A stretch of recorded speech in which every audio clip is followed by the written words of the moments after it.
interim government. It is at this point.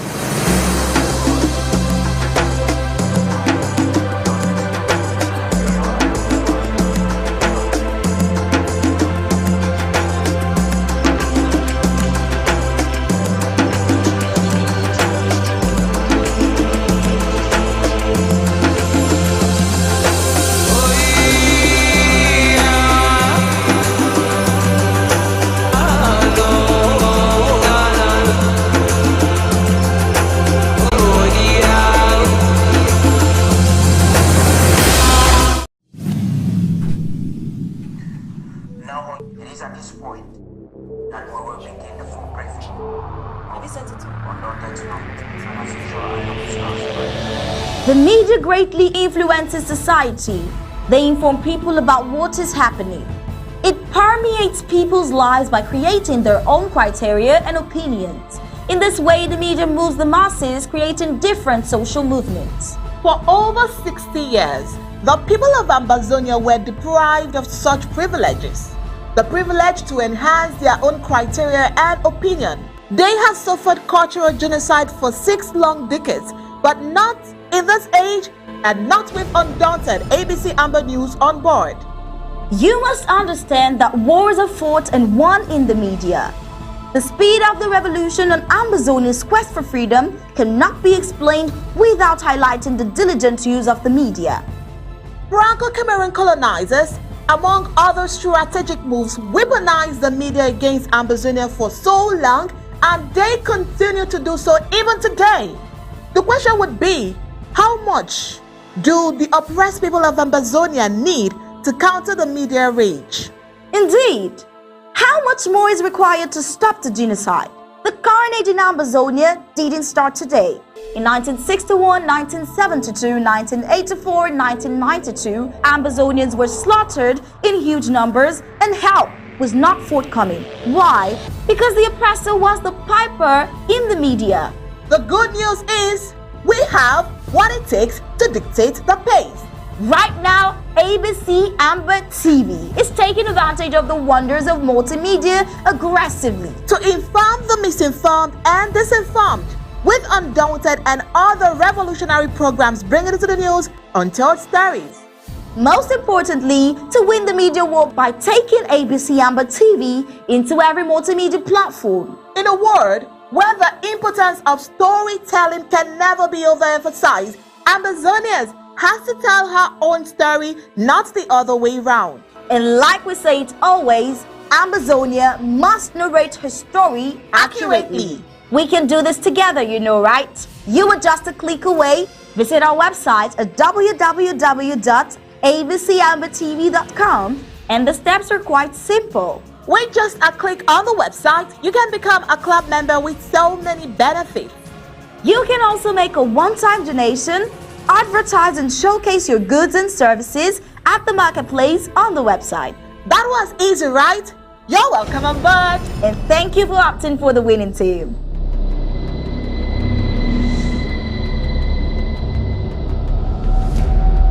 From the savannah to the Midland and the Atlantic, Ambazonia has risen to fall no more.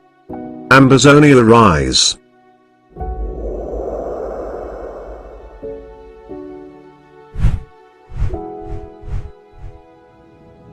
Dear Ambazonians on the home front and diaspora. Dear Ambazonia freedom fighters in the home front and in the diaspora.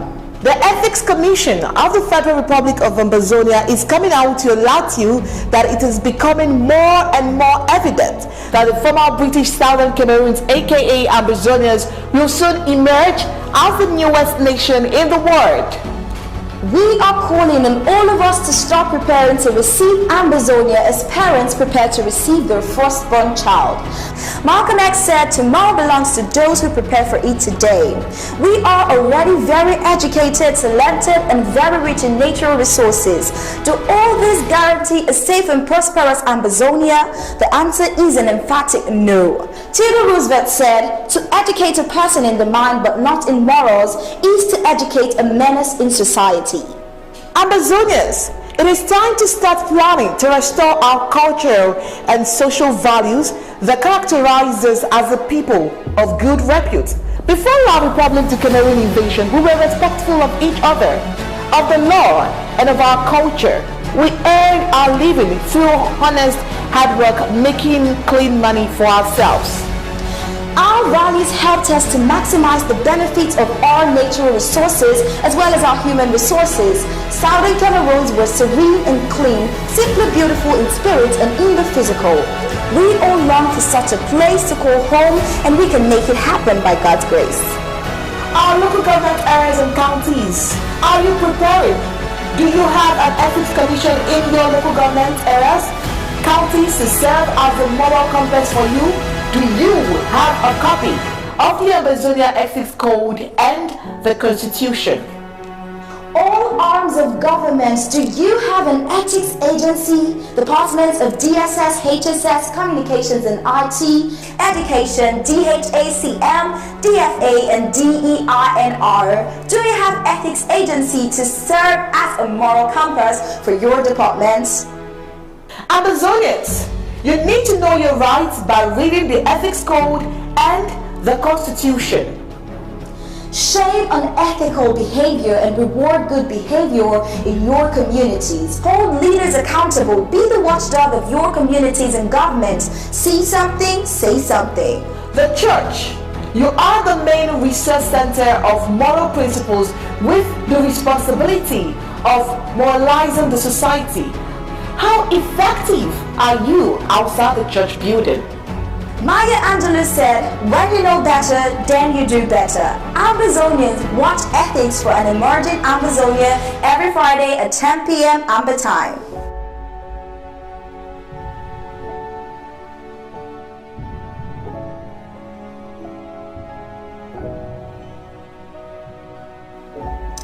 Exclusively on ABC Amba TV. Stay tuned.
You're watching the People's Television, ABC Amba TV, the voice of Ambazonia. Stay tuned.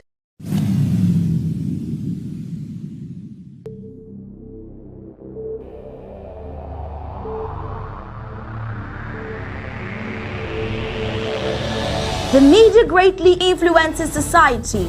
They inform people about what is happening. It permeates people's lives by creating their own criteria and opinions. In this way, the media moves the masses, creating different social movements. For over 60 years, the people of Ambazonia were deprived of such privileges. The privilege to enhance their own criteria and opinion. They have suffered cultural genocide for 6 long decades, but not in this age and not with Undaunted ABC Amba News on board. You must understand that wars are fought and won in the media. The speed of the revolution on Ambazonia's quest for freedom cannot be explained without highlighting the diligent use of the media.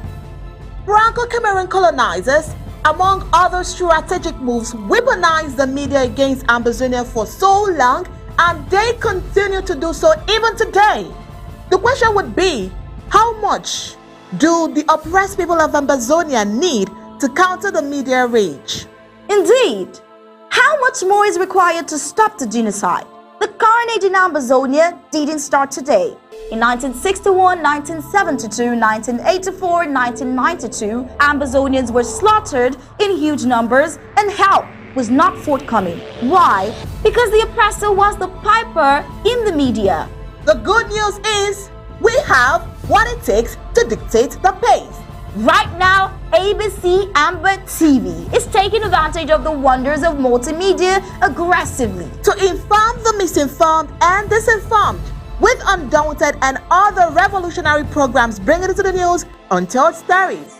Most importantly, to win the media war by taking ABC Amba TV into every multimedia platform. In a word, where the importance of storytelling can never be overemphasized, Ambazonians has to tell her own story, not the other way round. And like we say it always, Ambazonia must narrate her story accurately. We can do this together, you know, right? You are just a click away. Visit our website at www.abcambatv.com, and the steps are quite simple. With just a click on the website, you can become a club member with so many benefits.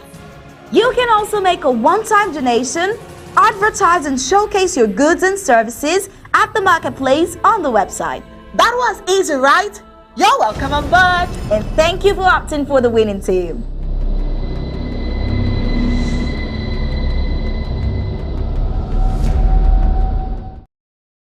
From the Savannah to the Midland and the Atlantic, Ambazonia has risen to fall no more. Ambazonia rise.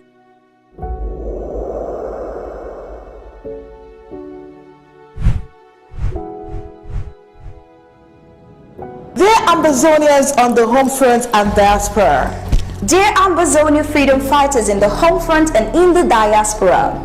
The Ethics Commission of the Federal Republic of Ambazonia is coming out to alert you that it is becoming more and more evident that the former British Southern Cameroons, aka Ambazonians, will soon emerge as the newest nation in the world.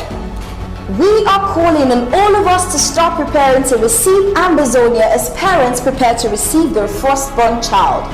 Malcolm X said, "Tomorrow belongs to those who prepare for it today." We are already very educated, talented, and very rich in natural resources. Do all this guarantee a safe and prosperous Ambazonia? The answer is an emphatic no. Theodore Roosevelt said, "To educate a person in the mind but not in morals is to educate a menace in society." Ambazonians, it is time to start planning to restore our cultural and social values that characterize us as a people of good repute. Before our Republic to Cameroon invasion, we were respectful of each other, of the law, and of our culture. We earned our living through honest hard work, making clean money for ourselves. Our values helped us to maximize the benefits of our natural resources as well as our human resources. Southern Cameroons were serene and clean, simply beautiful in spirit and in the physical. We all long for such a place to call home, and we can make it happen by God's grace. Our local government areas and counties, are you preparing? Do you have an ethics commission in your local government areas, counties to serve as a moral compass for you?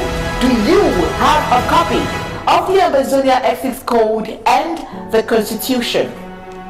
All arms of government, do you have an ethics agency? Departments of DSS, HSS, Communications and IT, Education, DHACM, DFA and DEINR. Do you have ethics agency to serve as a moral compass for your departments? Ambazonians, you need to know your rights by reading the Ethics Code and the Constitution. Shame unethical behavior and reward good behavior in your communities. Hold leaders accountable. Be the watchdog of your communities and governments. See something, say something. The church, you are the main research center of moral principles with the responsibility of moralizing the society. How effective are you outside the church building? Maya Angelou said, "When you know better, then you do better." Ambazonians, watch ethics for an emerging Ambazonia every Friday at 10 p.m. Amba time.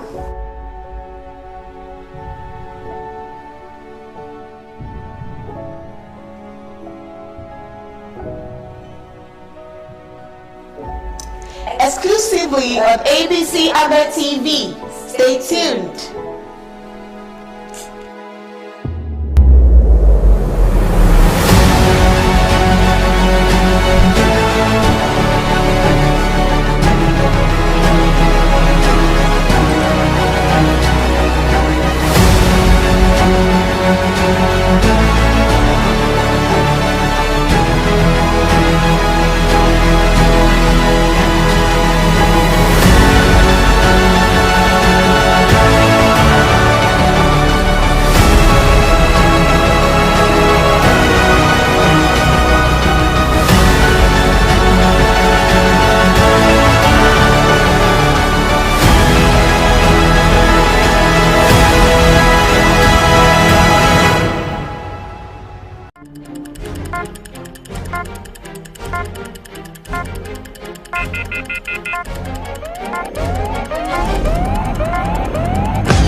Good evening and welcome to Undaunted, bringing into the news untold stories. I am Star Smart. Let's begin.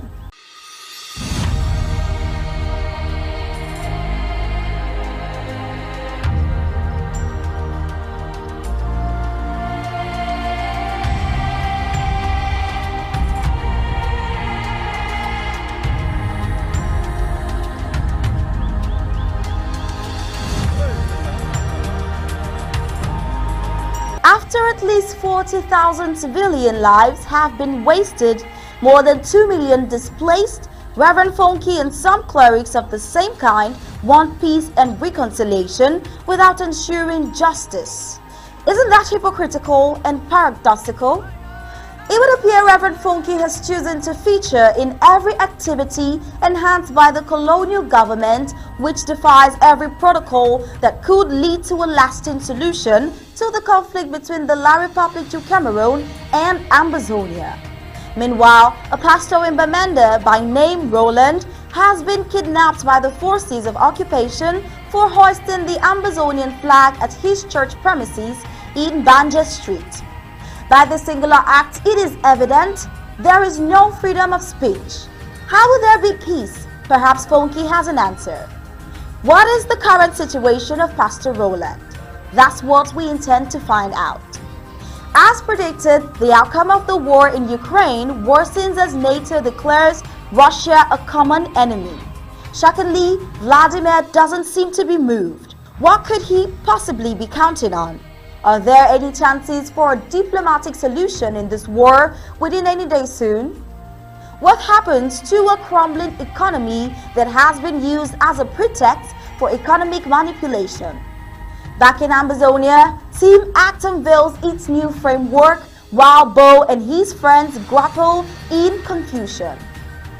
In tonight's Undaunted, we will crack down on these stories, analyze the intricacies, and the possible way forward. But first, let's get the prime headlines.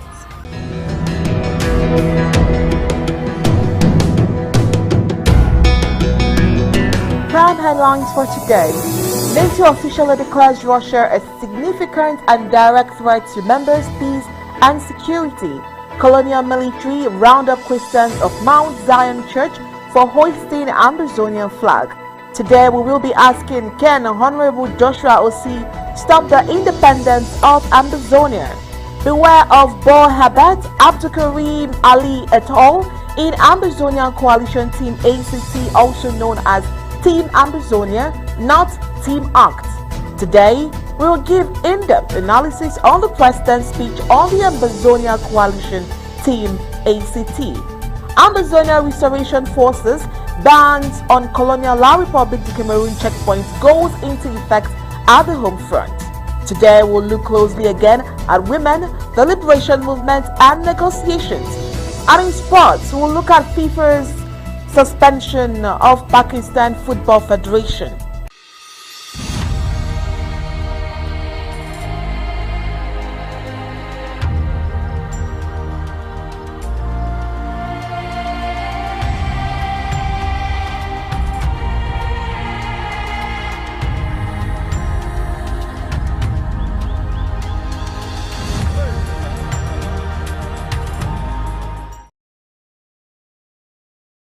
NATO has declared Russia the most significant and direct threat to its members' peace and security amid Moscow's unprovoked invasion of Ukraine. The Western Military Alliance made the declaration in a statement as its leaders met in Madrid on June 29 to confront what NATO's chief Jens Stoltenberg called the biggest security crisis since World War II. NATO's declaration underscores how dramatically Russia's invasion of Ukraine has unsettled Europe's post-Cold War security order. The alliance also promised to set up political and practical support to Ukraine in the face of Russia's invasion. Also today, Americans globally celebrate freedom, justice, freedom of speech, the apex of democracy. Americans are celebrating the world's strongest economy and the world's superpower. They are celebrating prosperity that is built on the foundation of justice, that is also built on the foundation of freedom. Today, Americans are celebrating their Independence Day, and we are grateful to the United States of America that our nation benefits from their peace and security. We are grateful that the United States is hosting our IG. This is where we'll begin the full briefings of Undaunted tonight. I am Onyi Obalance. Desmart is here as always. Good evening, sir. Good evening, Onyi, and happy Independence Day, America. While Ambazonians are enjoying the temporary protective status TPS recently granted strictly to Southern Cameroonians, Ambazonians by the Biden administration, Mr. Chris Anu wants us to believe that La Republique du Cameroon has bribed the U.S. government to arrest and deport him and others in the days ahead. Can you believe that? We will get into that in the course of the news. Stoltenberg said Ukraine is fighting for its independence, but also for Western values and security.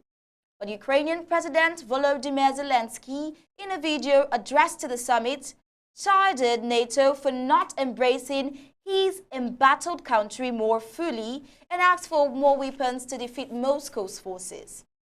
Zelensky told NATO leaders that Ukraine needs more advanced heavy weapons. We'll continue with the rest of the news right after this short break.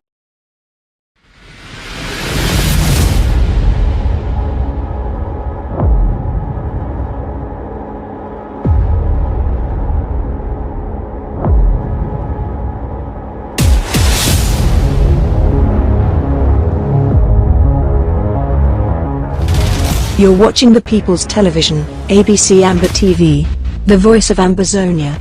Stay tuned. You're welcome back. Like we were saying, Zelensky told NATO leaders that Ukraine needs more advanced heavy weapons and additional financial support to stave off Russia's invasion, warning that Moscow's ambitions won't stop with his country. He says we need to break the Russian artillery advantage. We need much more modern systems, modern artillery. Zelensky told a NATO summit in Madrid via video link on June 29th, adding that financial support was no less important than aid with weapons. This is not a war being waged by Russia against only Ukraine. This is a war for the right to dictate conditions in Europe, for what the future world order will be like, Zelensky said. NATO declared Russia its enemy long even before the summit. Now, judging by the statements by Western politicians, Russia was declared an enemy simply because it doesn't want to agree with the neoliberal world order, the United States, which has subordinated the entire Western world.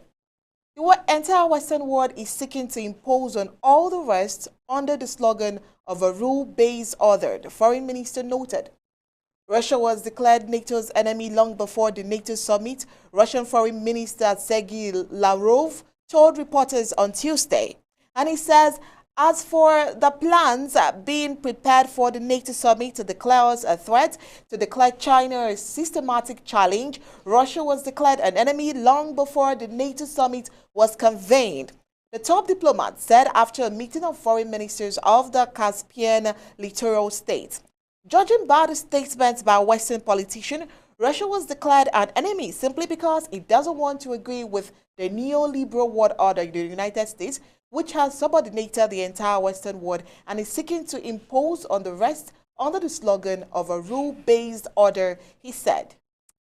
He said, it declaring Russia as a threat is no surprise for us, and it will bring about nothing new to the practical policy of the United States and its satellites, he added. NATO's response to Russia's invasion of Ukraine.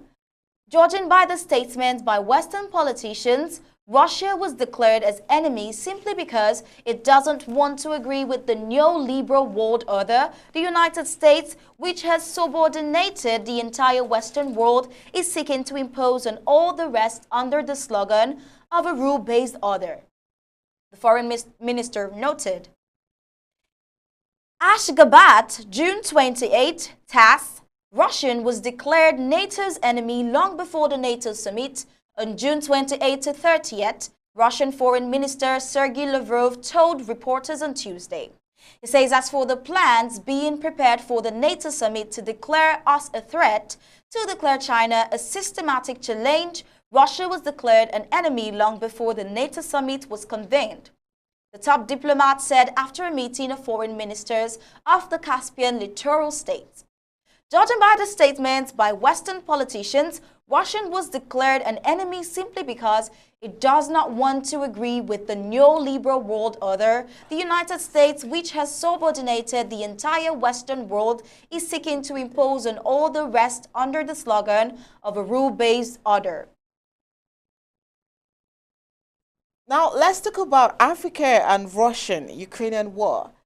Beyond the Russia-NATO struggle for global hegemony, the Russian-Ukrainian war is interesting from various perspectives. Now, let's ask ourselves some questions. First, is it a war? If it is, what type of war? Is it a lawful war? Is it not a war of attrition? Western countries call it a Russian invasion, while the Russians say it is a special military invasion. The United Nations General Assembly calls it an aggression. Whether it is an invasion or special military invasion or aggression, they all have the same devastating effects. Second, the war raises the nexus between technocrats, advice, and decisions of policymakers. For instance, U.S. foreign policy technocrats have been warning, and on a serious note, that the United States should not encourage the membership expansion of the North Atlantic Treaty Organization, NATO, to Eastern Europe, warning that implications could be more deleterious. The political decision makers listened to the advice but never accepted it. This scenario is particularly interesting from the perspective of the Boko Haramists and the government of Nigeria. Academic technocrats have been proffering what the constructive approach to the containment of the insurrection should be, but their advice appears to have been falling on deaf ears. The outcome has been recidivism of terrorism. Gabelixin examined the issue and has a report on that. Africa and Russian-Ukrainian war. Beyond the Russian-NATO struggle for global hegemony, Africa and the war in Ukraine. Without jot of doubt, The Russia-Ukrainian war has just started, not simply because of the deepening of battles with increasing Euro-American military support for Ukraine and Russia's indication of preparedness to dam all consequences, but particularly also because of the nature of the profound causal factors of the war and the new hegemonic order that is in the making. One factor that is not seriously talked about in the recidivist effort at the derussification in Ukraine, the origin of which dates to more than 300 years ago. The effort was recently reactivated in the 1990s following efforts at rebranding of the central squares and main streets in several cities, towns, and villages by the post-Soviet governments. There were anti-Russian protests in 2004. The protests reached their crescendo in 2014 following Russian annexation of Crimea. In fact, the anti-Moscow sentiments are best imagined following Russian special military intervention in Ukraine on 24 February 2022. While Russia is pointing accusing fingers to Ukraine for erasing Russian culture and even a genocide of Russian-speaking Ukrainians, as well as describing Ukrainian culture as nationalist and parochial, Ukrainian President Volodymyr has simply responded that Russia herself is directly responsible for the derussification. In his words, "You are doing it in one generation's lifetime and forever. You are doing your best so that our people abandon the Russian language because Russia will be associated with you, only with you, with these explosions and killings, with your crimes." This explication is sarcastic, underscoring the point that is the Russian special military intervention that compels and that will continue to compel the Russification in Ukraine. Put differently, efforts at derussification in Ukraine have the potential to continue for a longer time to come. The mere fact that there are millions of pro-Russian people in Ukraine means that internal contradictions cannot be quickly removed. Additionally, Russia appears to be targeting total victory at all costs, with the expectation that there might be a new strategic approach to the war come Monday, 9 May 2022, which is considered as Russia's remembrance of their Victory Day. It is important to recall here that on 22nd June 1941, Russia was massively invaded by Nazi Germany, which said that all Slavs were less than humans. And true, Germany was winning the battles in the beginning, but because of her strategic miscalculation that the war would not take more than 3 months to bring the Russians to their knees, the Nazi government felt there was no need for provisions of winter materials. Most unfortunately, Russians resisted gallantly the invasion and by so doing prolonging the war through the winter period. Russia resisted the invasion at very high costs. Not less than 26.6 million Soviet lives were lost, of which 8,668,400 were military and about 10 million civilians. According to the Russian Academy of Sciences, Soviet population in June 1941 was 196,700,000. It was reduced to 170,500,000 as at 1st January 1946. More importantly, on 8 May 1945, the German forces surrendered to the Russian Red Army. The surrender took place on 8 May, Western European time, but on May 9th in the Soviet Union. Hence, Russians commemorate their Victory Day every May 9th since then. This sentiment of Victory Day cannot be carried to the current Ukrainian battlefield tomorrow, May 9th, 2022. Consequently, Africa must begin to evolve a long-term view of and policy on the war beyond the shooting war on the battlefields. Secondly, the African Union is not united to the extent of adopting a united front vis-a-vis the Russia-Ukrainian conflict. In fact, the disunity, as noted above, is not only manifested continentally but also at the national level. The case of South Africa is noteworthy. While President Cyril Ramaphosa holds the NATO responsible for the war, the main opposition leader of the Democratic Alliance in South Africa, John Steenhuisen, is hobnobbing with the Ukrainian president. John Steenhuisen MP went on a 6-day visit to Ukraine for an on-the-spot evaluation of the alleged devastating effects of the Russian invasion. In the words of Steenhuisen, "I am in Ukraine to see for myself and speak for my country. Someone must.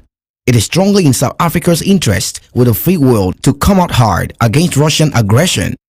In the era of fake news and propagandas, this is the only way to truly know what is happening."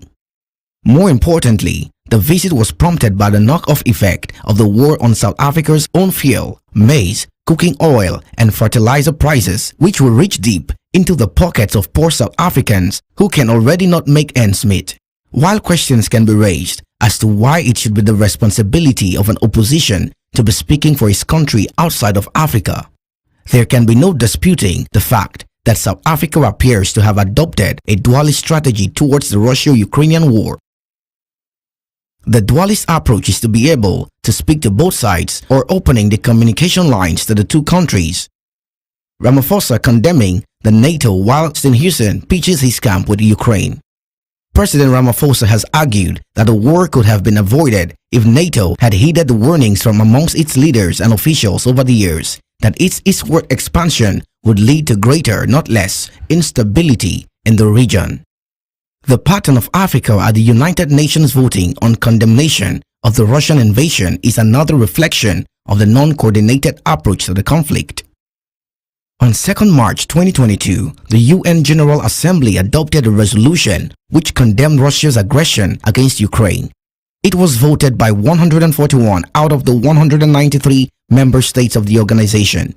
35 countries abstained from voting. Of the 35 abstaining countries, 17 of them were from Africa. Eritrea was the only African country that voted against the resolution.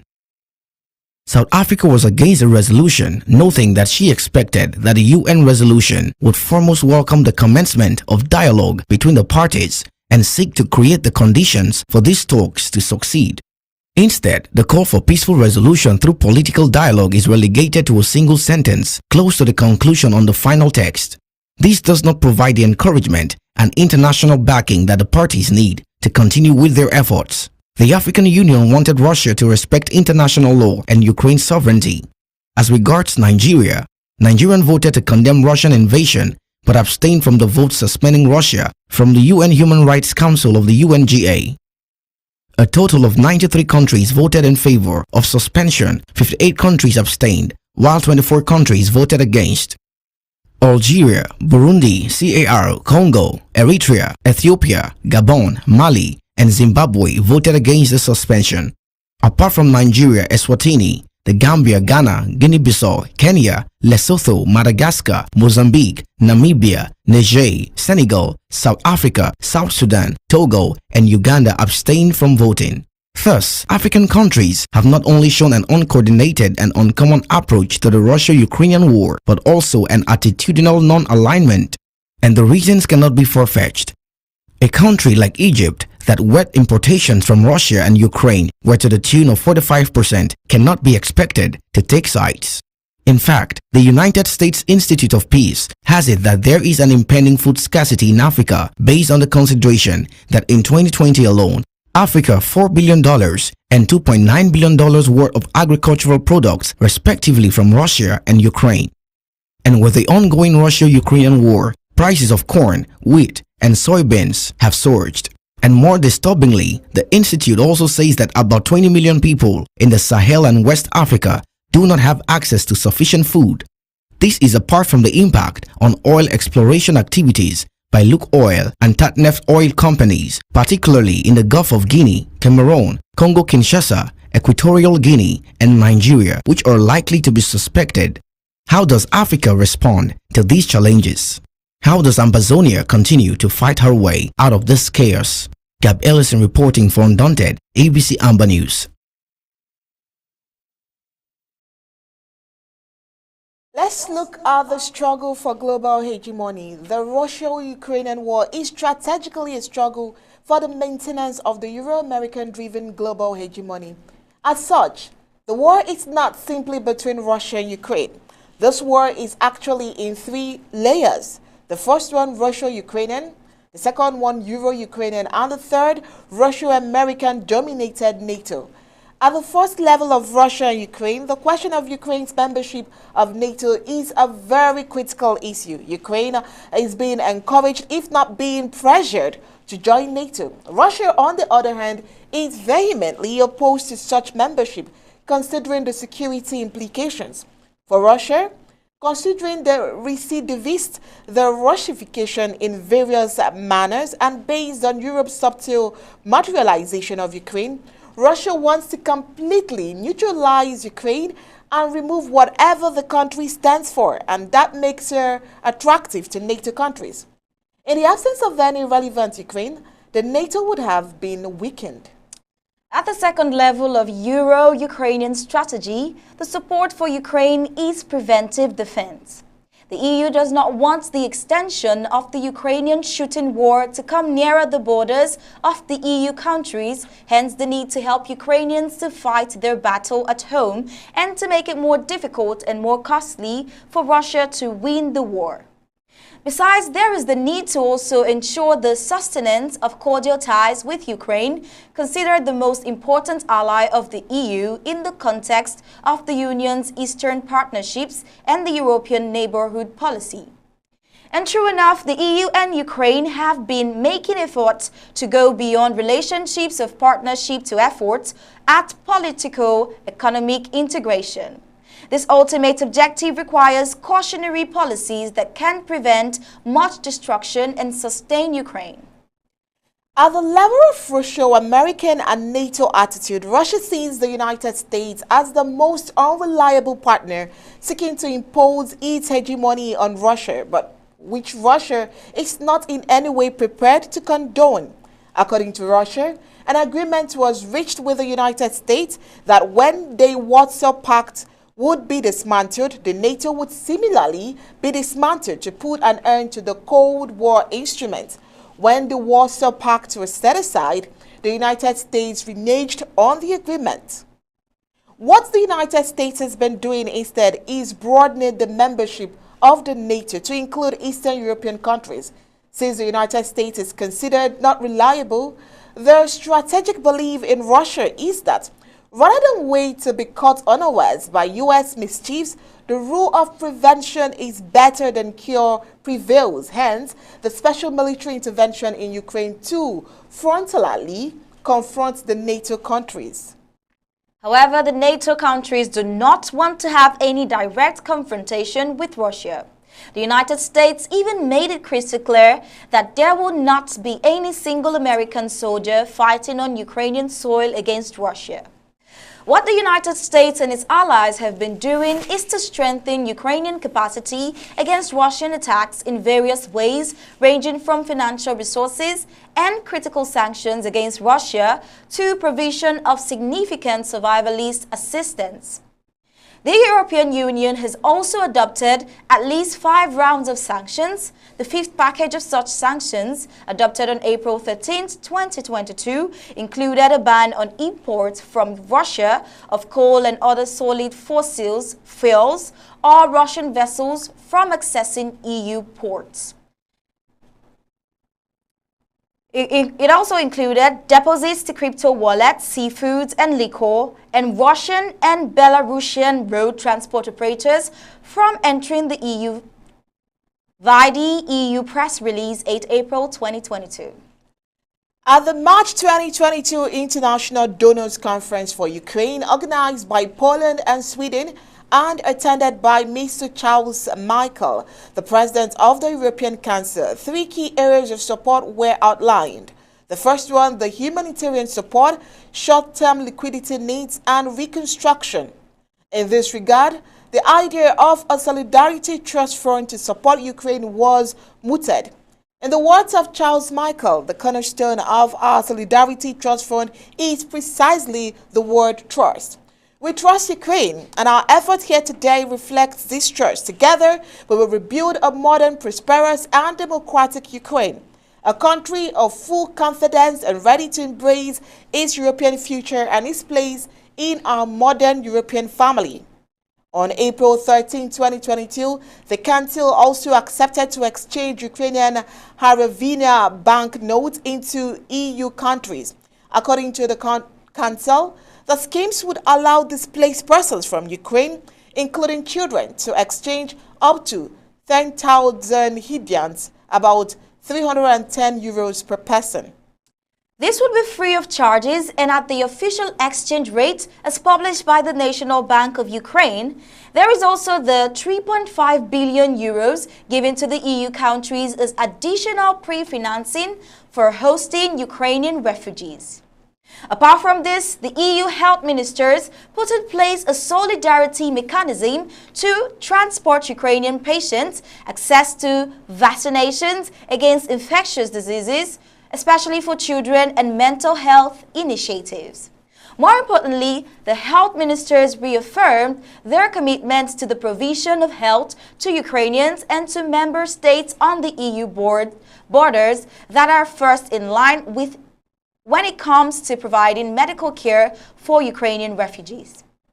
The Council of the European Union again adopted on May 6, 2022, a mandate on new rules that enable the Eurojust to store and preserve evidence related to war crimes, including satellite images, photographs, videos, audio recordings, DNA profiles, and fingerprints.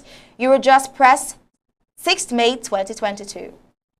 What is noteworthy about the assistance to Ukraine is that two humanitarian exceptions were introduced by the Council: Ukraine Territorial Integrity Regime and the Donetsk and Luhansk regime. The Territorial Integrity Regime is about restrictive measures concerning actions that undermine or threaten Ukraine's territorial integrity and sovereignty. The other regime deals with restrictive measures taken in reaction to the recognition of the non-government controlled areas of Donetsk and Luhansk Oblast and the ordering of Russian armed forces into those areas. Press release 13 April 2022.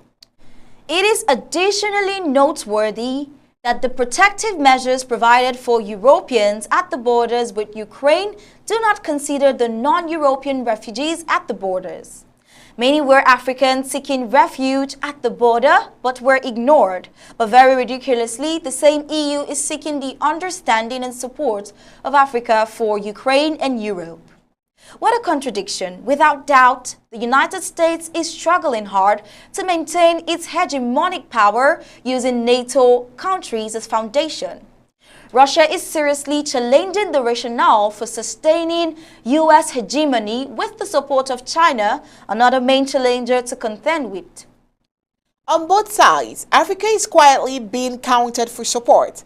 The critical interest is no longer the use of Africa as a source of raw materials for the development of Europe, but the critical need to prevent the replacement of Euro-American influence with Sino-Russian influence in Africa. France, for instance, is currently challenged by unexpected hostility in many Francophone African countries. Consequently, Africa must prepare for how the United States and its allies and Russia with China are most likely to engage Africa in the conduct and management of global affairs. In other words, how should Africa respond to the emerging hegemonic powers?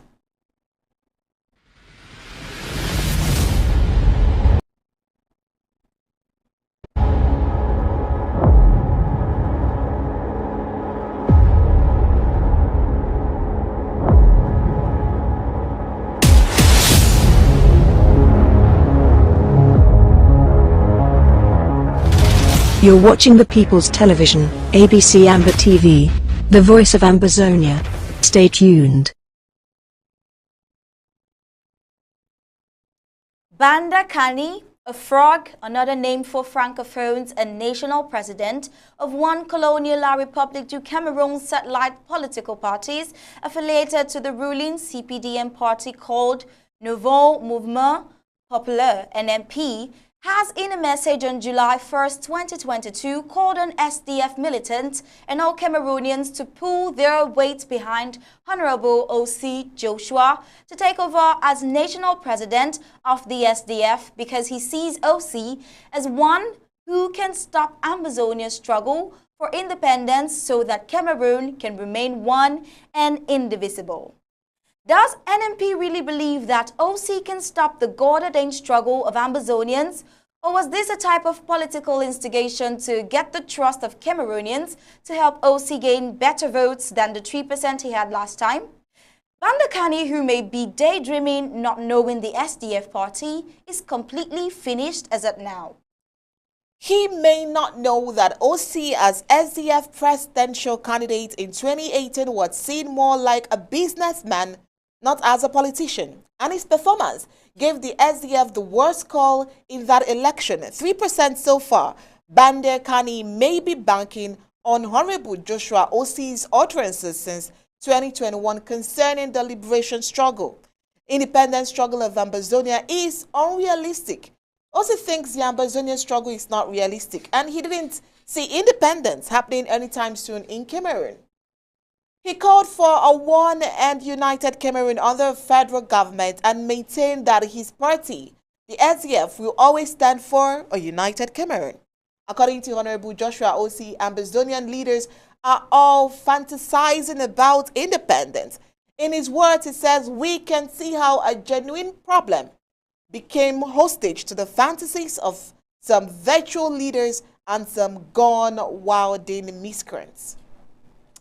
They hijacked the struggle by peddling the idea of an independent country, he said in an outing.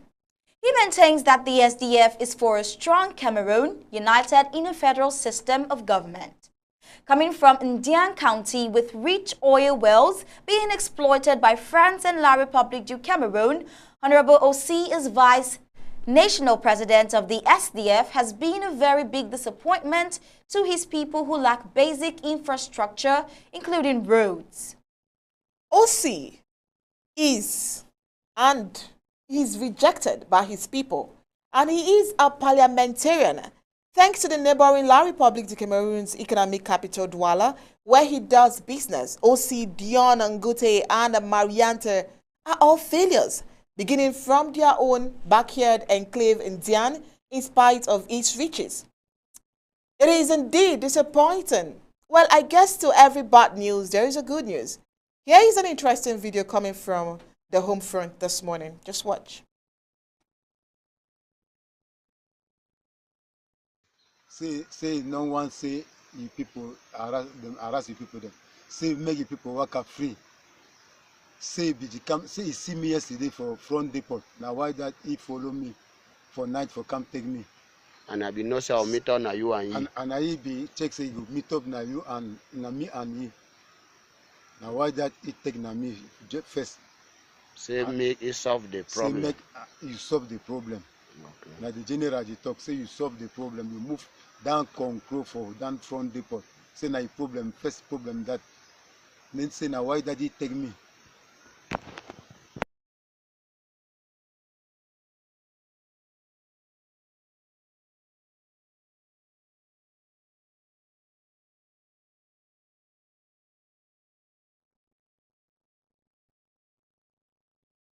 As you can see in the video, that's an enforcement of the laws of the land by the Ambazonian Restoration Forces.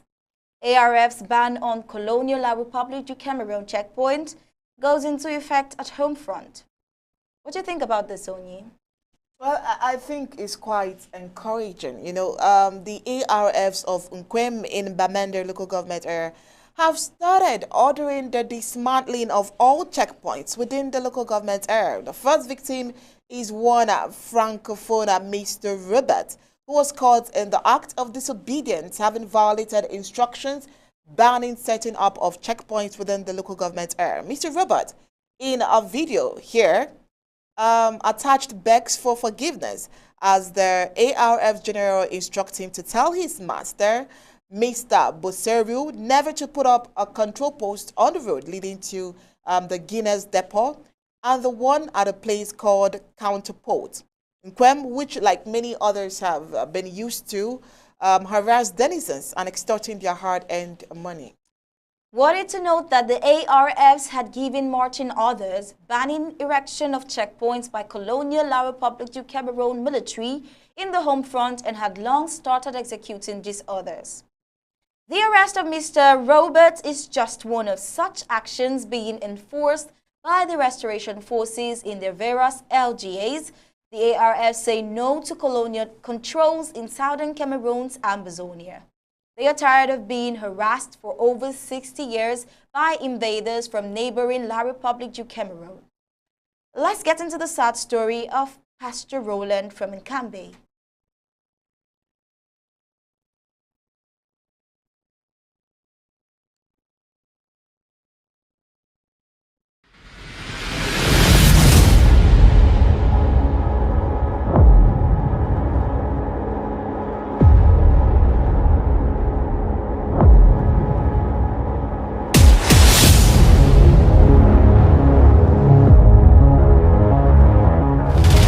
You're watching the People's Television, ABC Amba TV, the voice of Ambazonia.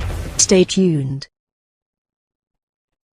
Colonial military round up Christians of Mount Zion Church for hoisting Ambazonian flag. Evidence the church is being oppressed and suppressed. Indeed, the unfortunate incident occurred at about 4 a.m. Amba time this Monday, July 4th, when the colonial military surprised the Christians in full prayer session and whisked everybody to Bamenda upstation, including the church's pastor, whose only name was given as Pastor Roland, who hails from Nkambe local government area. Reports say God had revealed to Pastor Roland, who is equally a prophet, that Ambazonia is free and thereby had the authority to hoist his flag at any time and in any place at home front. Unfortunately for the Zion Church, when they hoisted the flag, they met with stiff resistance and assaults from the colonial military who invaded the church's premises this fateful Monday morning.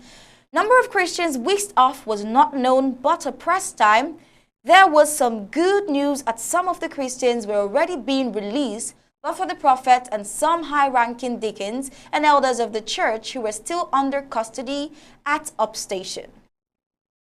Mount Zion Church is situated at Banjer Street, Nkwem, at a place described as the Old Slab, Bamenda County. What has happened to Mount Zion is phenomenal. Every 1st October, when Ambazonian flags are hoisted everywhere on the home front to commemorate the independence of the southern Cameroon's Ambazonia. Each time when the flag is hoisted, many Ambazonian denizens are captured by the Crew, La Republique du Cameroon military and tortured, and some go on the ground. As concerns the Christians of Mount Zion, details are not yet out on what they went through in the hands of the enemy colonial military in their torture chambers since their arrest. One thing that is interesting about the revelation of the man of God, Pastor Roland, is that it syncs with the historical and legal bearings of Ambazonia in quest for freedom. Without advocating for justice, we have Reverend Funky and some other clerics purportedly working with the colonial government to seek peace and negotiations. Again, I would like to ask, is there any peace without justice? Mr. Ta, you've been severe about this on social media. If Mr. Ta is here, I think you might want to react to this.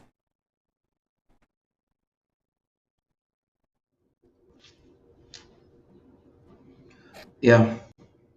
Yes. Okay, let's be sure Mr. Ta is with us tonight.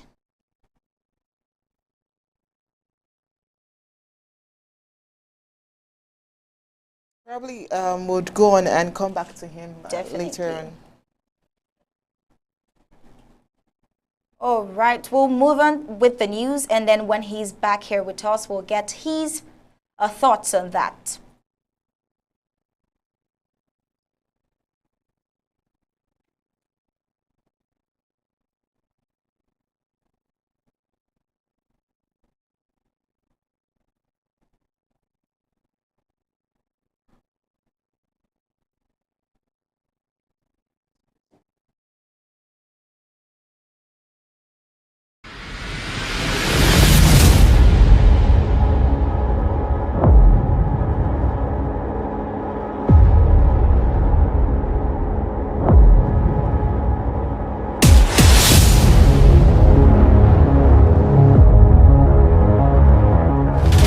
You're watching the People's Television, ABC Amba TV, the voice of Ambazonia. Stay tuned.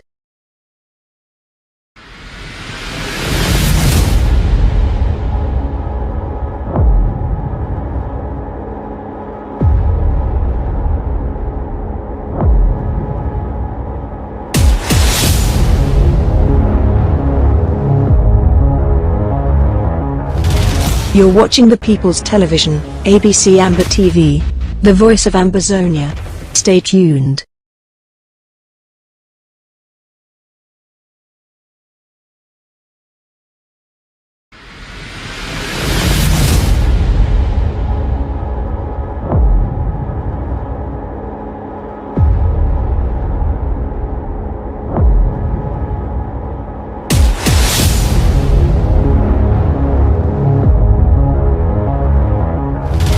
You're watching the People's Television, ABC Amba TV, the voice of Ambazonia. Stay tuned.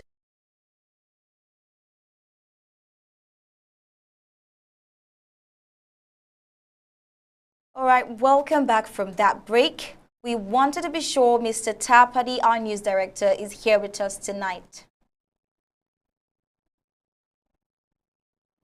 Okay, Mr. Ta? Yes, can you hear me? Can you hear me? Good evening, Mr. Ta. Can you hear me? Probably his volume is... Yes, can you hear me? Yes, we can. Okay. If you can hear me, then we go right ahead. Okay. I think your that we are having connection. no. Yes, go right ahead. What you wanted to get my opinion on what is happening? Yes, I think that the situation is quite pathetic to have clergies that are unapologetically dishonest. You had Reverend Funky and a host of other clergymen insinuating or working with the colonial government with whatever objective, and their objective is to vouch for peace and negotiation. Unfortunately, we've not heard or heard from this same clergy at any given time trying to talk for justice. These are individuals we expect that should be respecting or should at least understand the history. They are not ignorant of the historical and legal bearings of the peoples of the former British Southern Cameroons advocating for their freedom. I understand from my screen that your images are lagging. I don't know what is happening. Most Yeah. probably your connection in the studio is lagging. But Yes, that notwithstanding, yeah, go right ahead. If you can hear me, go ahead. yeah, we can hear you and not corresponding with your mouth, and I think that it's good. It's frozen. Yes, it's quite frozen, and I think our audience may be distracted by that. So I think probably we can go back with the news and then come back to you whether that has been rectified.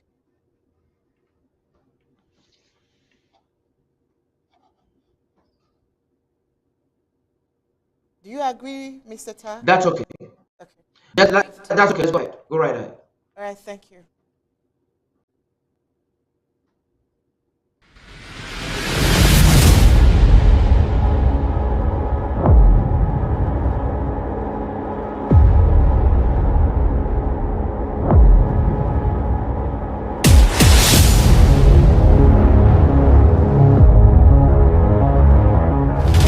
You're watching the People's Television, ABC Amba TV, the voice of Ambazonia. Stay tuned. Now, women's rights have not fallen from the sky. They have been earned. International Women's Day, celebrated annually on the 8th of March, acts as a reminder that we all stand on the shoulders of those women and men who fought, struggled, protested, and negotiated for these rights and continue to do so. These negotiations are ongoing, and the United Nations is an important platform for such discussions. Yet, at many negotiation tables, women are still underrepresented.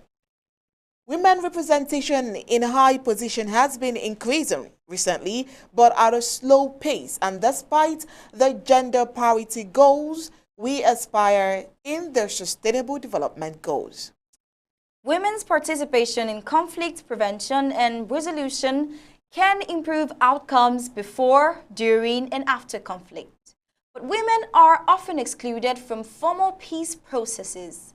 Between 1992 and 2019, women constituted on average 13% of negotiators, 6% of mediators, and 6% of signatories in major peace processes around the world.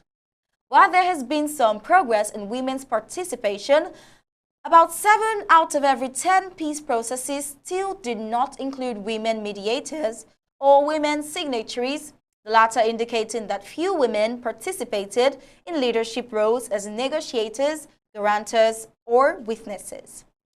Peace efforts in 2020 have similarly struggled to include women. For example, women represented only around 10% of negotiators in the Afghan talks, just 20% of negotiators in Libya political discussions, and 10% of negotiators in Libya military talks and Yemen's recent process. One current peace process is led by a woman chief mediator, Stephanie Williams, who is acting head of the United Nations support mission in Libya, making the first time in 6 years that a woman holds this role. Continued failure to include women in peace processes ignores their demonstrated contributions and overlooks a potential strategy to respond more effectively to security threats around the world. I hope this is the case in Amazonia. Well, Dr. Abiedu is here and we will find out very soon. A growing body of research and case studies of current and past peace processes reveal how women's participation, whether in official negotiating roles or through grassroots efforts, contributes to reaching lasting peace agreements. The vast majority of peace agreements reached since 1990 failed to reference the conflict experience or post-conflict contributions of half the country's population. Well, we actually started treating this topic from the pre-conference, the ACT conference, where we had Dr. Patience Abiodu. Well, we didn't have enough time to dialogue properly, and we promised Ambazonians that we will be right back with this particular topic. But we're not able to get her again today. And we promised to revisit this topic. Hopefully, the Speaker of the Interim House of Representatives, Dr. Winnie Lobati, will be available to join Dr. Winnie so that we can deliberate on this particular topic and digest it. What do you think, Star? That would be great. Too bad she couldn't make it again today. All right. I don't know if Mr. Ta would want to say something about this. I think we should go right ahead. Mr. Ta, Okay. I want to confirm yes, that Nijo your visuals are clearer. Okay. I think the video is lagging, but the audio is coming. I don't know if Nijo can hear me. Yeah.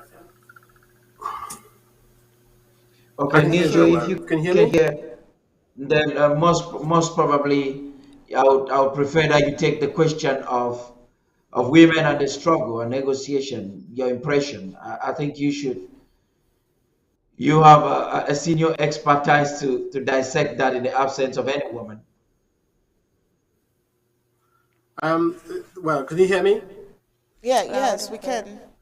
Loud and clear. Oh, greetings, greetings, ladies, Lady Star and Lady Onye.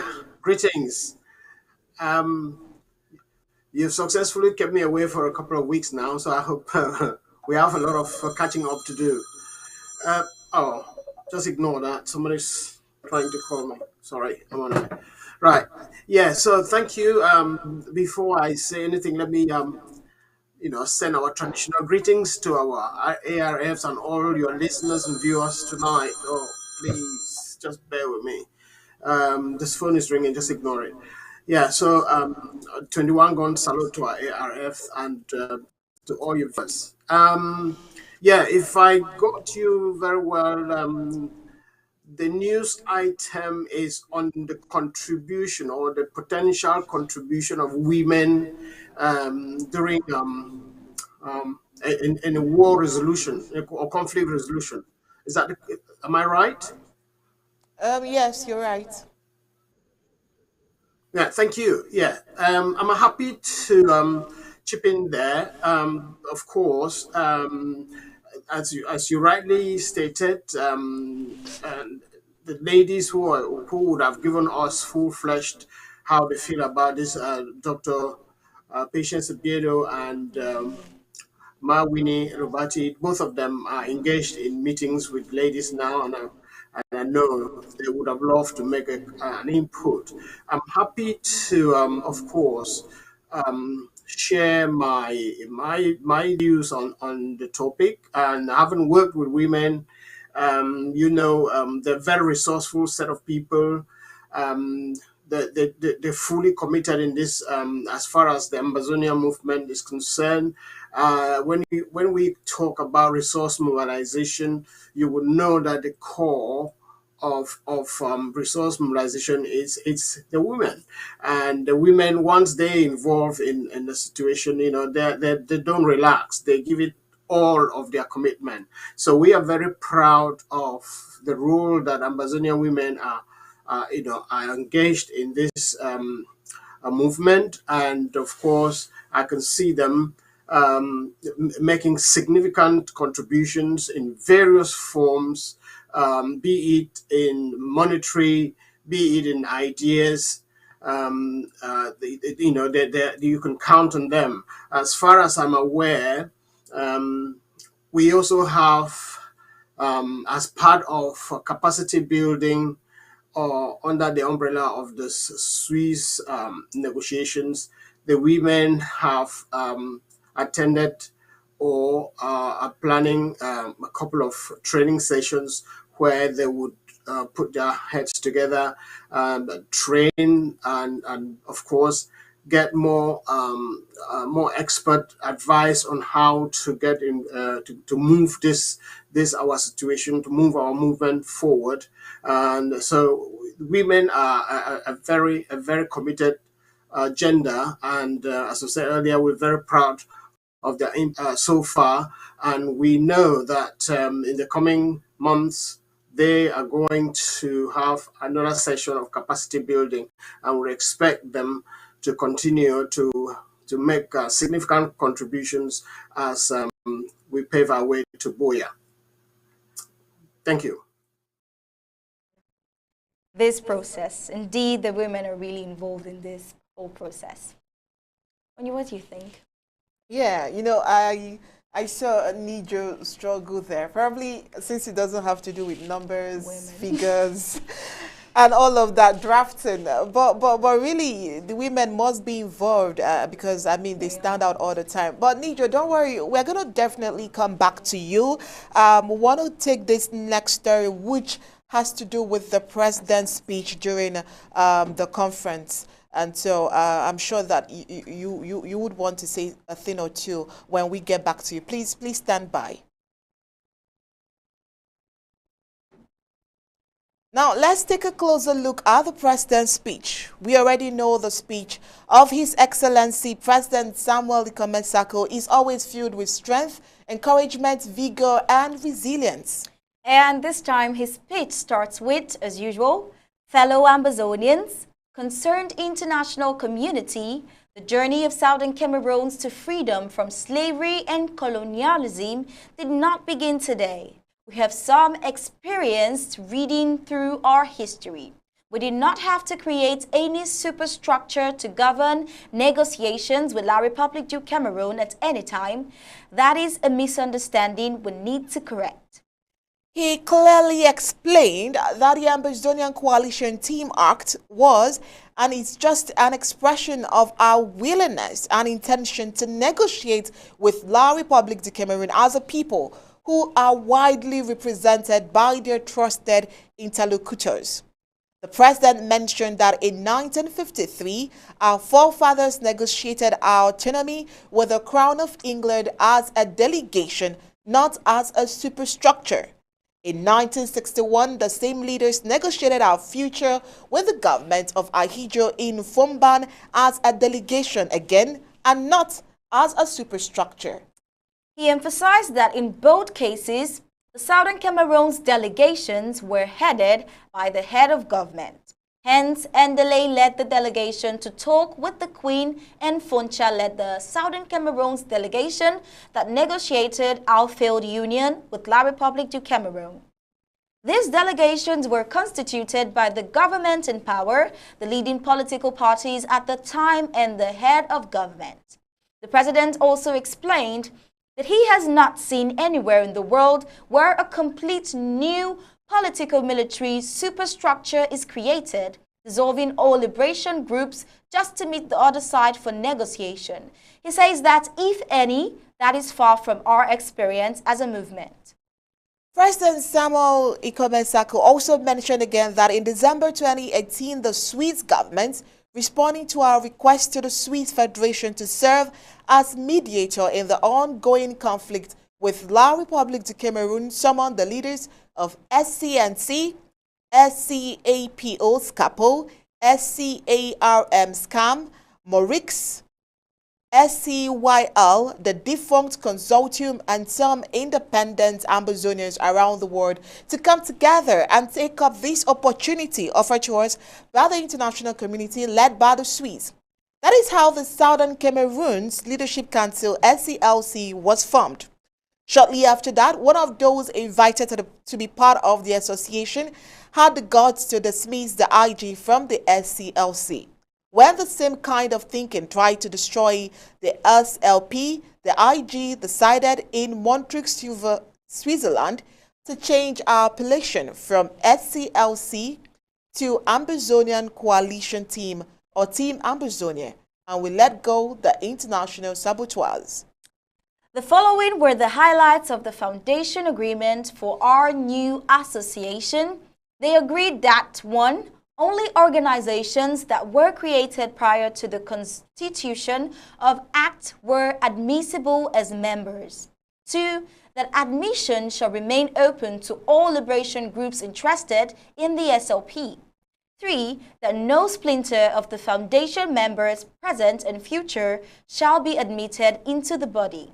4. That the Act will not be a superstructure, will neither dissolve member organizations nor absolve their autonomy, meaning Act is not a transitional authority.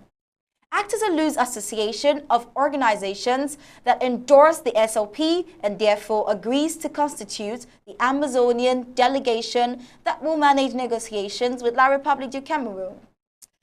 But unfortunately, some members within ACT saw this initiative as an opportunity to question the leadership of the IG, dissolve the IG, or take authority and control away from the IG. Every attempt to remind them that the ACT is a loose association of friends of the SLP organized to prepare for the eventual negotiation with La République du Cameroun was futile, especially because these continued to think a liberation group is only relevant to the extent that it's represented in ACT.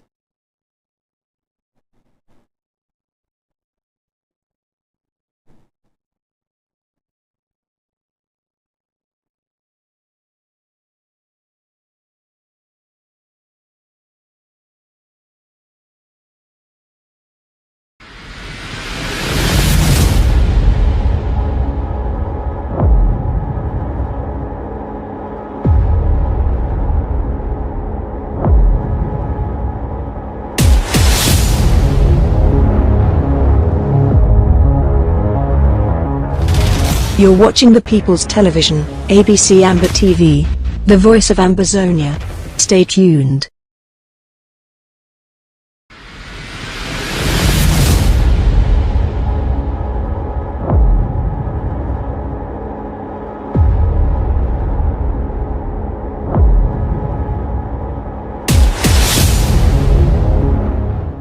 We continue with President Sako's speech. President Sako made it clear that the interim government does not need ACT to be relevant in the struggle. He insisted that they created ACT and in fact will still lead Team ACT because we are not just relevant. We are the principals on the Amazonian side in any negotiation. He said he made the decision from the beginning of this process that the interim government will lead, but Ambazonians shall be in charge of the negotiation process. We engineered the creation of ACT as an association, hence we cannot resign from it. That will be tantamount to dissolving ACT. Now let's ask ourselves, what will remain of a so-called Team Ambazonia without the interim government? Which groups, excluding this interim government amongst the 12 groups in ACT, has the structure, the following and authority to implement any form of agreement reached with La République du Cameroun on any negotiation table? You know, Star, it smells like another failed coup d'etat for any member of Team ACT to suggest that the IG resigned from ACT. Meanwhile, ACT still exists. Someone even said if IG wants to return to ACT, IG should apply. The president even asked, how can you build your own house and give yourself a quit notice? Then someone asks you to apply to come back to your house. Apply to who exactly? That's the question. Now, it is important for our international stakeholders to understand that what unites Ambazonians is not a structure per se. It is our end goal of restored independence. Our agreement or disagreement now are temporary and superficial. Our final agreement or disagreement is what matters. It will not depend on who was and who was not part of the Ambazonia delegation at the negotiation table. It will ultimately depend on ourselves.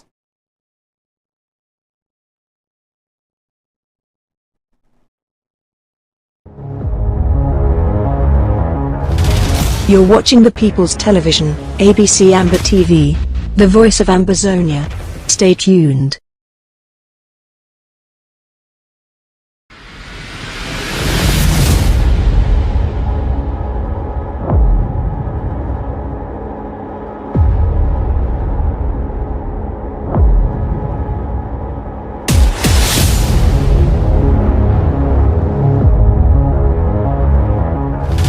You're watching the People's Television, ABC Amba TV, the voice of Ambazonia. Stay tuned.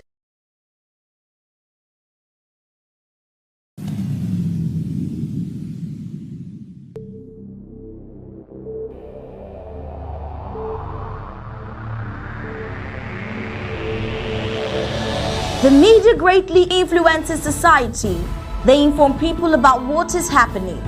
It permeates people's lives by creating their own criteria and opinions. In this way, the media moves the masses, creating different social movements. For over 60 years, the people of Ambazonia were deprived of such privileges. The privilege to enhance their own criteria and opinion. They have suffered cultural genocide for 6 long decades, but not in this age and not with Undaunted ABC Amba News on board. You must understand that wars are fought and won in the media. The speed of the revolution on Ambazonia's quest for freedom cannot be explained without highlighting the diligent use of the media. Franco-Cameroon colonizers, among other strategic moves, weaponized the media against Ambazonia for so long, and they continue to do so even today. The question would be, how much do the oppressed people of Ambazonia need to counter the media rage? Indeed, how much more is required to stop the genocide? The carnage in Ambazonia didn't start today. In 1961, 1972, 1984, 1992, Ambazonians were slaughtered in huge numbers and help was not forthcoming. Why? Because the oppressor was the piper in the media. The good news is we have what it takes to dictate the pace. Right now, ABC Amba TV is taking advantage of the wonders of multimedia aggressively to inform the misinformed and disinformed with Undaunted and other revolutionary programs bringing it to the news untold stories. Most importantly, to win the media war by taking ABC Amba TV into every multimedia platform. In a word, where the importance of storytelling can never be overemphasized, Ambazonians has to tell her own story, not the other way round. And like we say it always, Ambazonia must narrate her story accurately. We can do this together, you know, right? You are just a click away. Visit our website at www.abcambatv.com, and the steps are quite simple. With just a click on the website, you can become a club member with so many benefits. You can also make a one-time donation, advertise and showcase your goods and services at the marketplace on the website. That was easy, right? You're welcome on board. And thank you for opting for the winning team.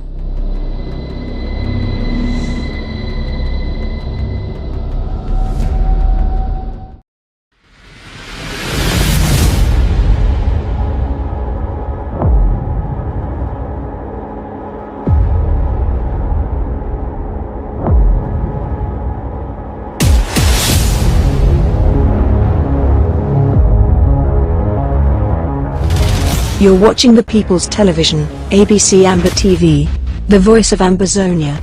Stay tuned.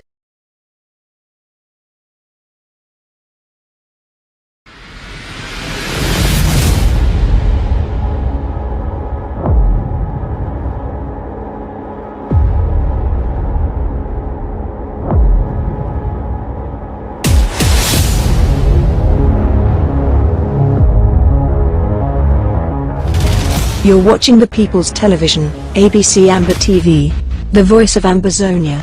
Stay tuned.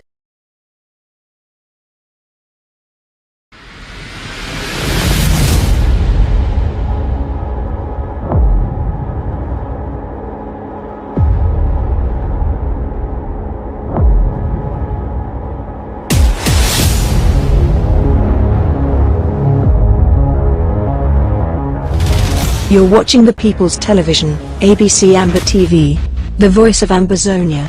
Stay tuned.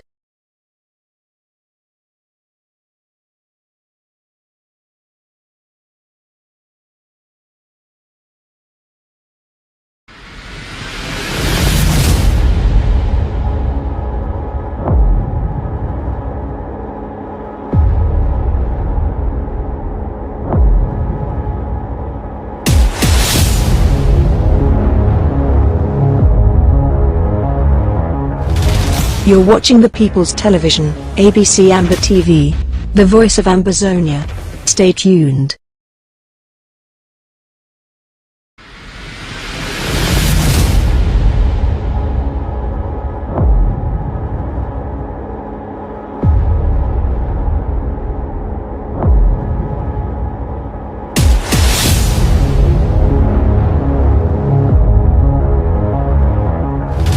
You're watching the People's Television, ABC Amba TV, the voice of Ambazonia. Stay tuned.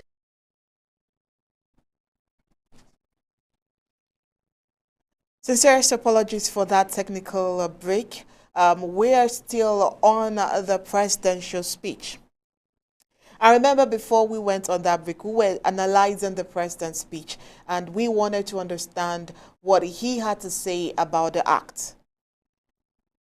Some members within the act saw the initiative as an opportunity to question the leadership of the IG, dissolve the IG or take authority and control away from the IG. Now, every attempt to remind them that ACT is a loose association of friends of the SLP organized to prepare for the eventual negotiation with La République du Cameroon was futile, especially because these continue to think a liberation group is only relevant to the extent that it represented in ACT.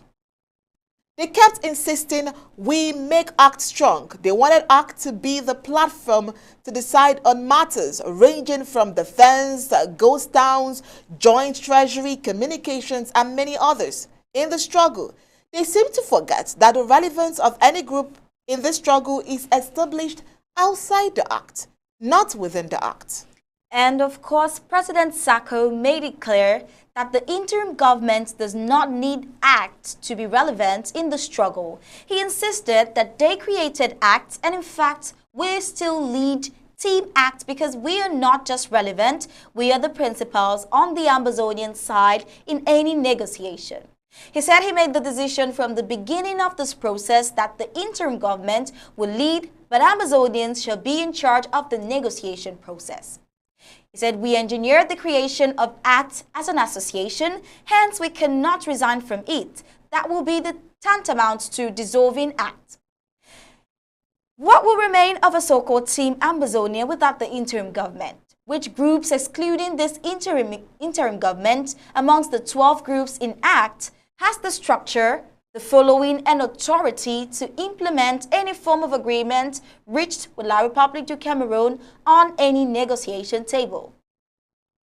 It smells like another failed coup d'etat for any member of Team ACT to suggest that the IG resigned from ACT. Meanwhile, ACT still exists. Someone even said if IG wants to return to ACT, IG should apply. Can you imagine that stuff? Funny, isn't it?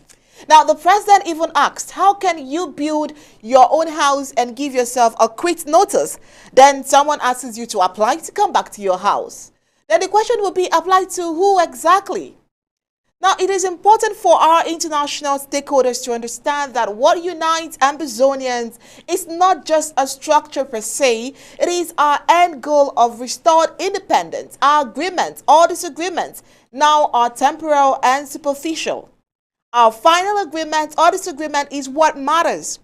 It will not depend on who was and who was not part of a Ambazonian delegation on the negotiation table. It will ultimately depend on our take home from the table. The President Sako, also said that anyone can lead us to the table, but make sure you bring us nothing short of independence. Of a truth, the President says he doesn't have to be on the table before he endorses a negotiated agreement that achieves our goal. Indeed, President Ikome Sako also said that those who insisted they must be the ones on that table before they endorse any outcome, good or bad, in this war have a selfish agenda. I mean, let's look at it clearly. Participating in the negotiation process will be a patriotic call to any Ambazonia that will be invited. It is not and will never be an entitlement or reward for aid, activism, or social media presence. It shall be on merit. The truth is, this is our chance, perhaps the very last chance, and we cannot gamble with it. As President Sako told you last time, I tell you again, he knows what Ambazonia wants. The interim government knows when an agreement is good and when it is bad. President Sako also clarified that he doesn't think he knows how to do the job of negotiation that experts do. He says he will stand by the table and, of course, observe. Probably like the ARFs in the jungle, he says he may not sit on the table, but vetted, smart and diehard patriotic Ambazonians shall be on the table to represent us while he, as the ARF, can judge whether an outcome is acceptable and reasonable or not, but he cannot handle the nitty-gritty of negotiations. President Sako also insisted that La République du Cameroon sending people to come see him would not be necessary. He said they should simply tell the Swiss or US State Department that they are ready to meet with Ambazonia, and then the IG will constitute the delegation that will meet them for any pre-talks. Only you know the mediation process is led by the Swiss government, endorsed by the international community. So the President Sako-led interim government is, however, calling on the US in particular and members of the Security Council to do all to bring La République du Cameroun to the table sooner than later. This process is very much alive as much as we know. We are grateful to the international stakeholders in support of this process. We are building our team stronger and stronger, notwithstanding the lackluster attitude of La République du Cameroun. Yes, sir. I actually agree with you because from the front lines, I can tell you that we are now nearer to the end than many of us even know. The negotiation table is just another battlefield. It is not where all disputes can actually be settled. Negotiations are only possible if both sides are willing and if they are willing to agree. Now, La République should also take note of this. However, the IG and the Act reserves the right to declare this process as unfruitful and as dysfunctional and withdraw their mandate to the Swiss government if La République du Cameroun continues to despise this process while massacring the innocent civilians as seen in recent days.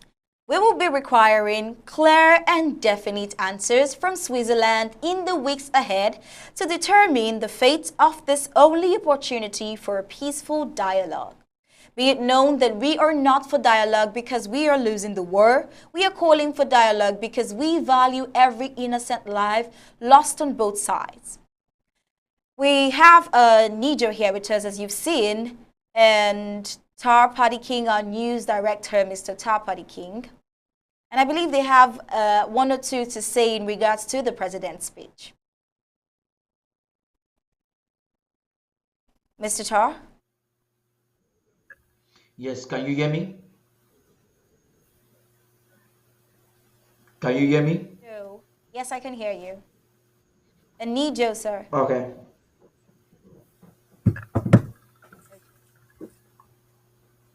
Hear me. In regards to the president's speech and drawing closer to the Swiss negotiation process, what do you have to say about that? Any comments?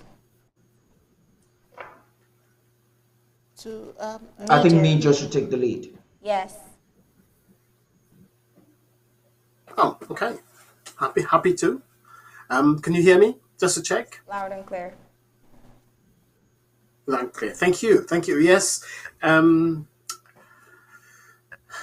think Ambazonians are blessed with a president who serves as a pool of wisdom. When you listen to his speeches, whatever occasion he has to make a speech, he's always up to the task. And this was no different. The analogy of all of those, what he said, it's so glaring that the fact that art exists is because the IG created art with open minds, with the hope that all those other groups that don't want to fall under the IG can have a say in this negotiation bit. And then all of a sudden, you have members of these groups that are irrelevant to mention, sitting down in a group saying, "Oh, okay, they can now knock out, they can exclude the IG and carry on."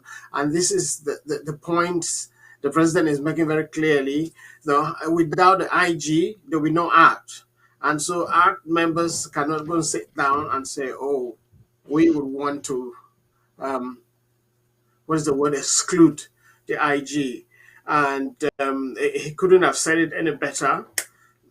You build your own house, and you have visitors who come in, and the visitors now say, "Oh, you're the owner of the house, but we're going to kick you out," and, or you're going you have defaulted, and so we're going to continue, and you'll be out of it. It's such an unthought of process that whoever was listening to these guys, it's one of those things that you cannot imagine that people in their right senses can sit down to talk and discuss. But this is reality. And after that speech on Thursday, of course, on Saturday, I had the opportunity to be part of the fake art that they were now sitting down on their own and assuming that the IG wasn't in there, or they are assuming that they now excluded the IG. And then the question is, if you have excluded the IG, who's under what umbrella are you sitting? What are you sitting to discuss?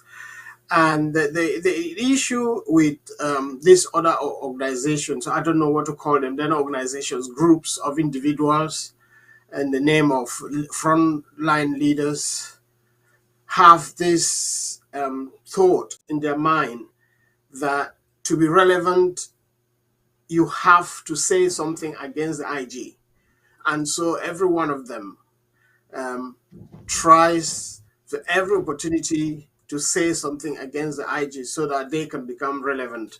And even those, when we say groups, there are people there whom you cannot list even their family members as members of their group, but they are there, and all they can talk about is President Sako and the IG. And then my tribesman, or well, not my tribesman, but someone from my town, all he talks about is to focus on his hate speech on the diaspora, Ambazonia. Every time he has something to say about the diaspora, is always negative. And I think we have been under such situations with La Republique that people's minds have actually been brainwashed. They can't think for themselves. And the moment you give somebody an opportunity to think, all they can think about is negativity. They've run out of thinking positive, and all they can think about is negativity. That's all I would say. And all those comments are just a portrayal of hatred and again thinking that they can become relevant by saying something negative about either President Sako or the IG, and that's how they create their own relevance. And when we sit here, it's doesn't make sense calling their names. They're irrelevant as far as I'm concerned. Yes, yes, I, I, Thank I you. think I think I agree with you, Nijo. Now let me ask you. Now the members of Team Act, how is it possible that they do not understand the relevance of what they were coming for? For example, in the speech, the president had to remind them the reason why the act was initiated and organized in the first instance. You know, he had to remind them that the act is a loose association of friends of the SLP organized to prepare for the Thank eventual you. negotiation with La Republic de Cameroon. Now, how is it possible that they are not going in line with the actual reason while the act was initiated in the first place?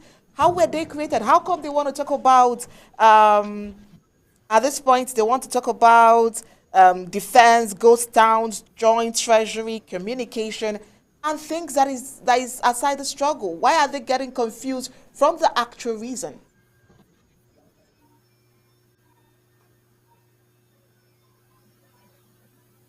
Comrade Pade, is that for me? Does anyone come in? Yes, it's for you. It's for you, Nijo. It's for me. Thank I think you. you can take it. Yeah, of course. Yes, thank you. Thank you, Onye. I think you asked a very important question there, and as it goes back to just what I've said earlier. The members, some members, some Ambazonians feel that to be relevant, each time you have an opportunity, say something negative about the IG or Dr. Sako. In that case, whatever you're saying, make sure you're seen to be against that, either the individual or the organization IG. And so members of the arts, they're blind to see that President Sako has set up functional structures. Just as you've mentioned, we have functional structures that he has created. The LGAs, I belong to my LGA, Comrade Paddy belongs to his LGA. My LGA, we are 7 LGAs in my county. All of these structures are working. Now, you would hardly assign any member of the ACT team to an LGA or to a county. And all of this is the shying away from responsibility. And they would not have this conversation as to which LGA do you belong to? What are you doing to support the ARF in your local government area, in your county? As a member of ACT, what are you doing to support the boys who are fighting day in, day out and losing their lives in so doing? All they are interested in is to make irrelevant statements, and they know that when they do that, we're getting to the negotiation table. They're trying to create space and force themselves to be considered to participate in the negotiations. Now, this is a government led by someone who knows what he's doing, and as I've said earlier, he's set up structures that are working. We've got departments that are functional. We've got the National Treasury that is functional. We've got a Department of Finance and Resource Mobilization that is functional. We have the Department of Self-Defense that is functional. We have the Department of Home Affairs that is functional. We have Department of Health and Social Services, Women's Department. All of these structures are working. And you would sit down with ACT members of the team ACT, and ask them which of these structures do they recognize. If they're going for the negotiations, what are they going to take along? What is their base? What are they going to negotiate about? What are they basing their negotiations on? They would not revert to these structures that are functioning and giving the international community the impression that Ambazonians can govern themselves with these structures, and we are part of that. They don't want to think down that line. All they're thinking is about is how irrelevant can I make the IG look so that I become important? It is regrettable, but this is where we find ourselves. But I think the important thing is that the president has a team of people around him, and with the structures that is put in place, that are going to take Ambazonians to where they want to go. You might as well, with the functional Department of Foreign Affairs, there is some argument that Team Act might actually be a team to dissolve because it doesn't serve any purpose. Thank you. All right. Mr. Ta, I don't know if your visuals are now okay. You have any question? No, Nijo, not for now. All right, Nijo, just the last one before we let you go. I think the Nijo, now from this speech, the president I don't know if the president is given a positive sign where he said that La République du Cameroon are coming to negotiate with him, but he would rather prefer that they meet the Swiss negotiation team or the US. Do you think that that's a good sign that La République du Cameroon is coming for negotiations to even take place?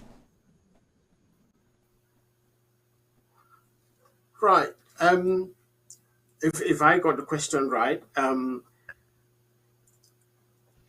the idea of a negotiation is we've got the facilitators that are there, and I think the president's position is that to participate in the dialogue, his involvement would depend on the team on the other side. So if the La République are going to send in a delegation, he would also send in a delegation. His government also send in a delegation. If La République's president is going to be present for those negotiations, he will also make himself available for those negotiations. He is not going to make himself available for negotiations as president of Ambazonia if the president of La République is not going to be on the table. Now, this is to me a very sensible position. So depending on who La République sends as their delegation, Ambazonia is going to sit down and also carve an equal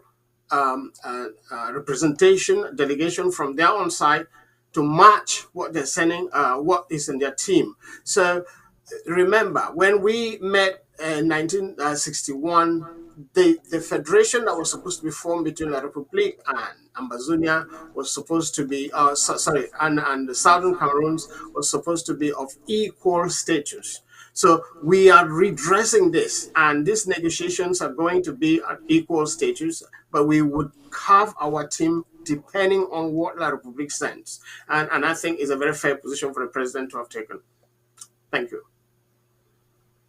Okay. All right, Nijo, would want you to just hold on. There is this video from Chris Anu would want you to watch.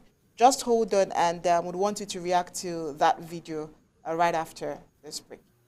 And I want every follower of Sako to take note of this, ladies and gentlemen. You don't go out and run your mouth and quote figures if you cannot prove them. I am challenging everybody who so loves Sako to want to pay for his draft. I challenge you, ask Sako if Sako is not the scammer and the liar that we have said he is. Please, if you love him and you want to see how serious, how honest he wants to be, demand for the receipt amounting to $135,000. And after you demand those receipts, ask him to who did you pay the money? To who did you pay the money? And I don't care. And listen, let me simplify this, ladies and gentlemen. I'm not asking for one lump sum receipt of $135,000. I don't care if there are 50 or 100 of those receipts. Let Sako put them together and say, fellow Ambazonians, this is the money that Chris Ano took, or through him we lost. I want, please, demand for those receipts. Demand for those receipts. The receipts will tell you who collected the money, who paid the money. Ladies and gentlemen, that is if it even exists. because I know 150%, 135,000 was not paid, except they took that money, invested in Bitcoin, and they now want you to believe Chris Anu brought somebody who ate our money. We want to see the receipt. In fact, Sako declassified that mission. He should declassify the slave, isn't it? The receipts, isn't it? He should declassify the receipts. If he says there is some 135,000 out there that was squandered, let us see the receipts. And if I were you, if I had to give him any money, I would say, Mr. President, did you really say these guys, Chris Anu and his people, they took $135,000 from your government for supplies that didn't come? Mr. President, I would like to support your government, but can we see those receipts? Can we see them? I'm challenging Sako to put it out there if you want people to believe he is this honest guy. And let's see who is the manipulator and the scammer. But if Sako will not, ladies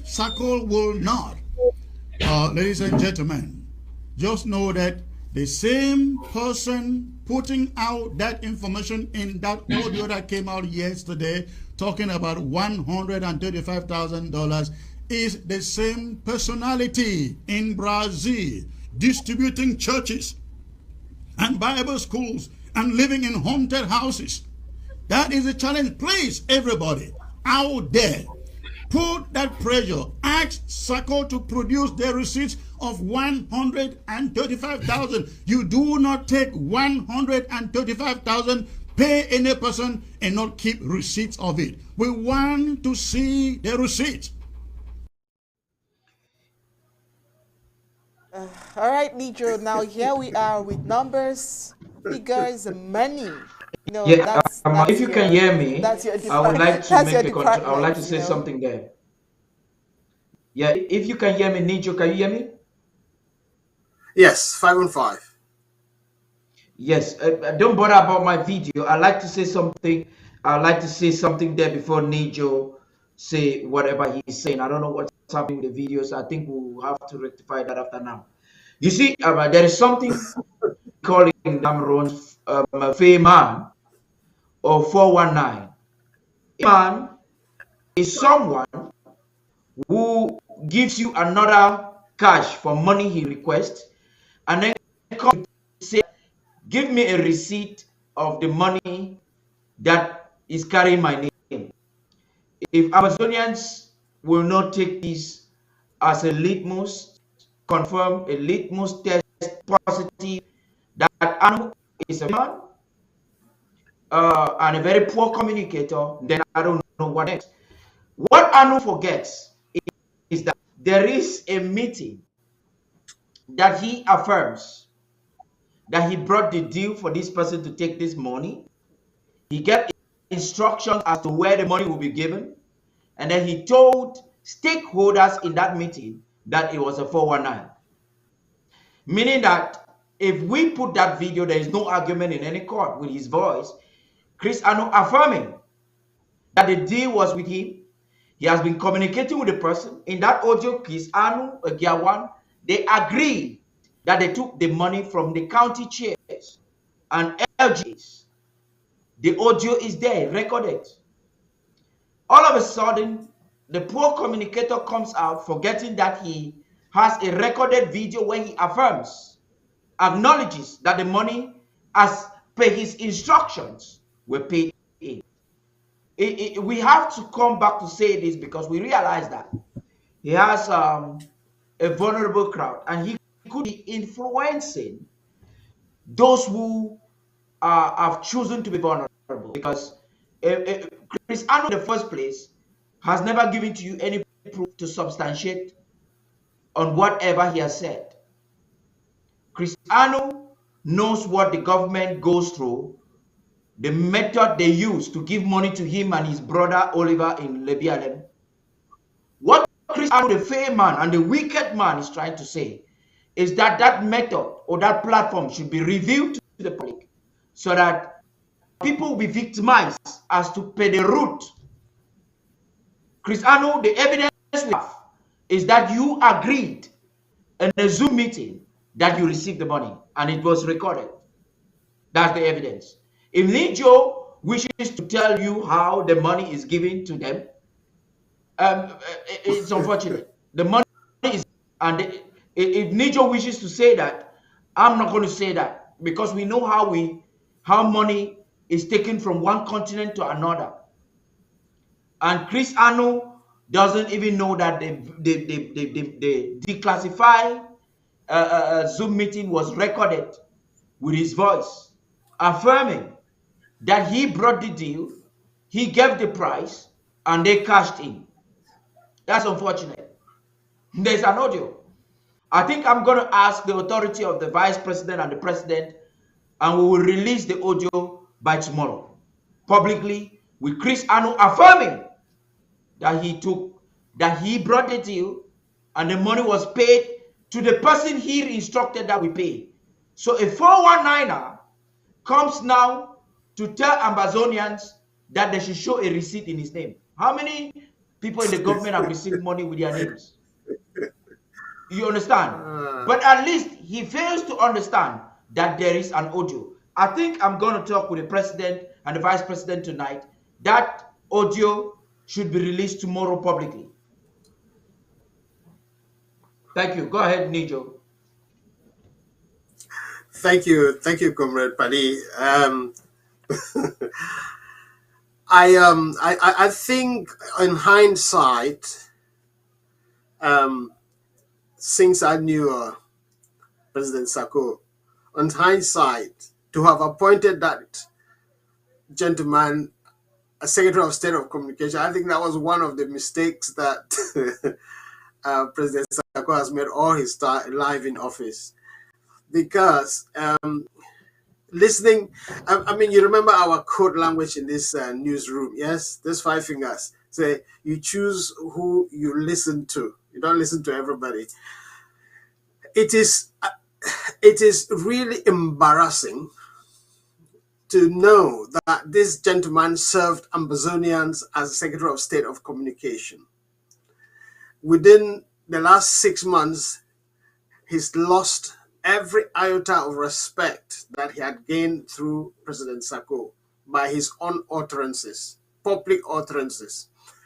He, as Comrade Paddy says, there's an audio out there that he spent, I think, 12 minutes or 25 minutes, some seconds, confirming that he masterminded the payment of that money. Besides, I'm going to step aside and look at a position that this gentleman is coming from as a former Secretary of State of Communication. He's aware of the functional structures of the IG.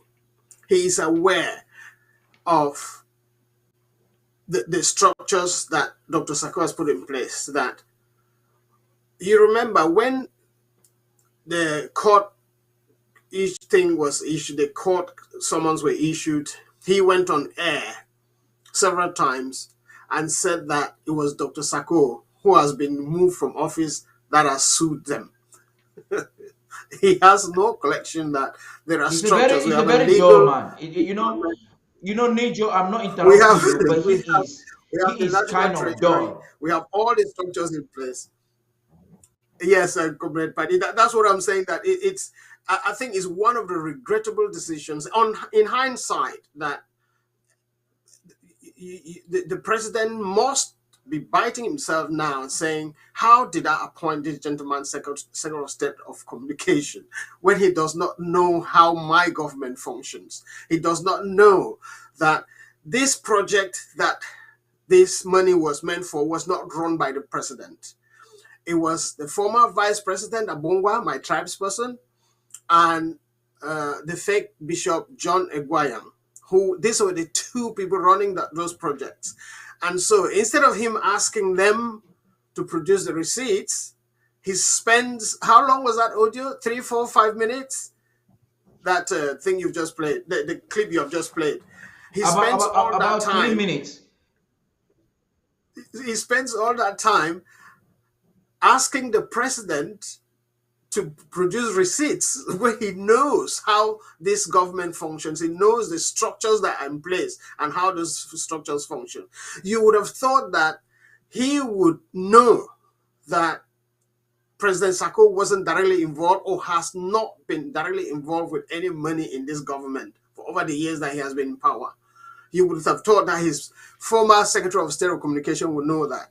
So I think, ladies, instead of taking your time and talking about these receipts, that the message we should take to our fellow comrade Chris Anu is that if he has contacts for Bishop John Egwayang and the former Vice President Abongwa, he can contact them for those receipts because they were the ones in charge of the project, and that he should forget about asking President Sako for receipts. President Sako doesn't work for the National Treasury. He has never been in charge. He doesn't pay out any money. So he is not. We have functional structures in this IG that every department has what it's doing, and we even have auditors.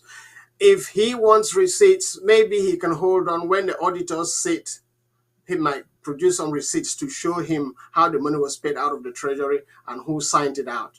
That's all I would say. And again, thank you very much for the opportunity. But I think your viewers would rather Nijo, make I just add, Nijo, let me just add something.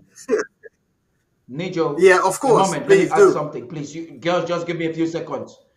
I will talk now for country people in the watch we right now, because when you see this banqui agent wait for Texas day, so wait where they do na bangdi na thief man. It try for him for do nothing where it go cause problem. This man sabi say would he send granite and sugar cane for that people now for some kind of way. When you hear that they even carry that their baby mob them, they talk about Bitcoin. You ask yourself, say, now how will they take money come out and inside the country so they reach for that place? Chris Anus know, say county chair they get their transfer, they will pass them for them. They will give them money for sugar cane and for sticks for that boy them. And in the pass them for inside the way where they pass them, the people receive them green. Chris Anus sabi say inside all kind way. Yes, except talk for Isa audio for Isa Zoom meeting say he will take that money. So you see ballot man way they don't send an other so make can block all them style the way he know say according to you one stop na Simon no give money for drag go na go still jam. He find na only can by way the way he go make us say make a block way the boy the feel receive sugar cane and granite. Now which man? I tell you now. Tomorrow I go ask Vice President may give me that audio, we go just play them. Maybe that one will just be in the news tomorrow. We will analyze every minute per day. I don't finish till I want to. All right. Thank you. Lady Onye, you want to take over your microphone? I think we can discuss something else. I don't want to be discussing things that have to do with ABS. Oh, okay. Thank you so much, Mr. Paddy. You know, your video is lagging, so I can't really tell when you've stopped talking. Anyways, thank you there for that analysis. And I like the fact that you said tomorrow we'll bring to the eyes of the general public where it is noted that he indeed received that money after he gets authorization from the president and the vice president. That would be really an eye-opener to Ambazonians who have watched his videos and who has also, been present for this news, and then they'll get to see what the truth really is. We can't wait for tomorrow. We talked previously in the course of the news about the ACT team and how the interim government cannot be quit out of their own house. We got to be aware of Bo Herbert, Abdul Karim, Ali et al. In Ambazonia Coalition Team Act, also known as Team Ambazonia, not Team Act. In reaction of the Bo Herbert debacle, it says you don't build a house and somebody comes around and gives you a quick notice. President Sako and the House is big enough to accommodate everyone, including those who have tried albeit in vain to destroy it. We can't leave this house that has withstood the test of time. weathering the storms, wild winds, tornadoes, hurricanes, etc., thinking of building another one. We can't. Bo Herbert has proven his limitation. He is full of double standards and has nothing to offer. His tongue slipped during the recent Team Ambazonian team meeting that was broadcast live to the public. He is with his in-laws, La Republique du Cameroon, and is protecting his personal interest. Meanwhile, if he was a nationalist like Dr. Sako, he would know we are talking about 8 million lives that are at stake in this war.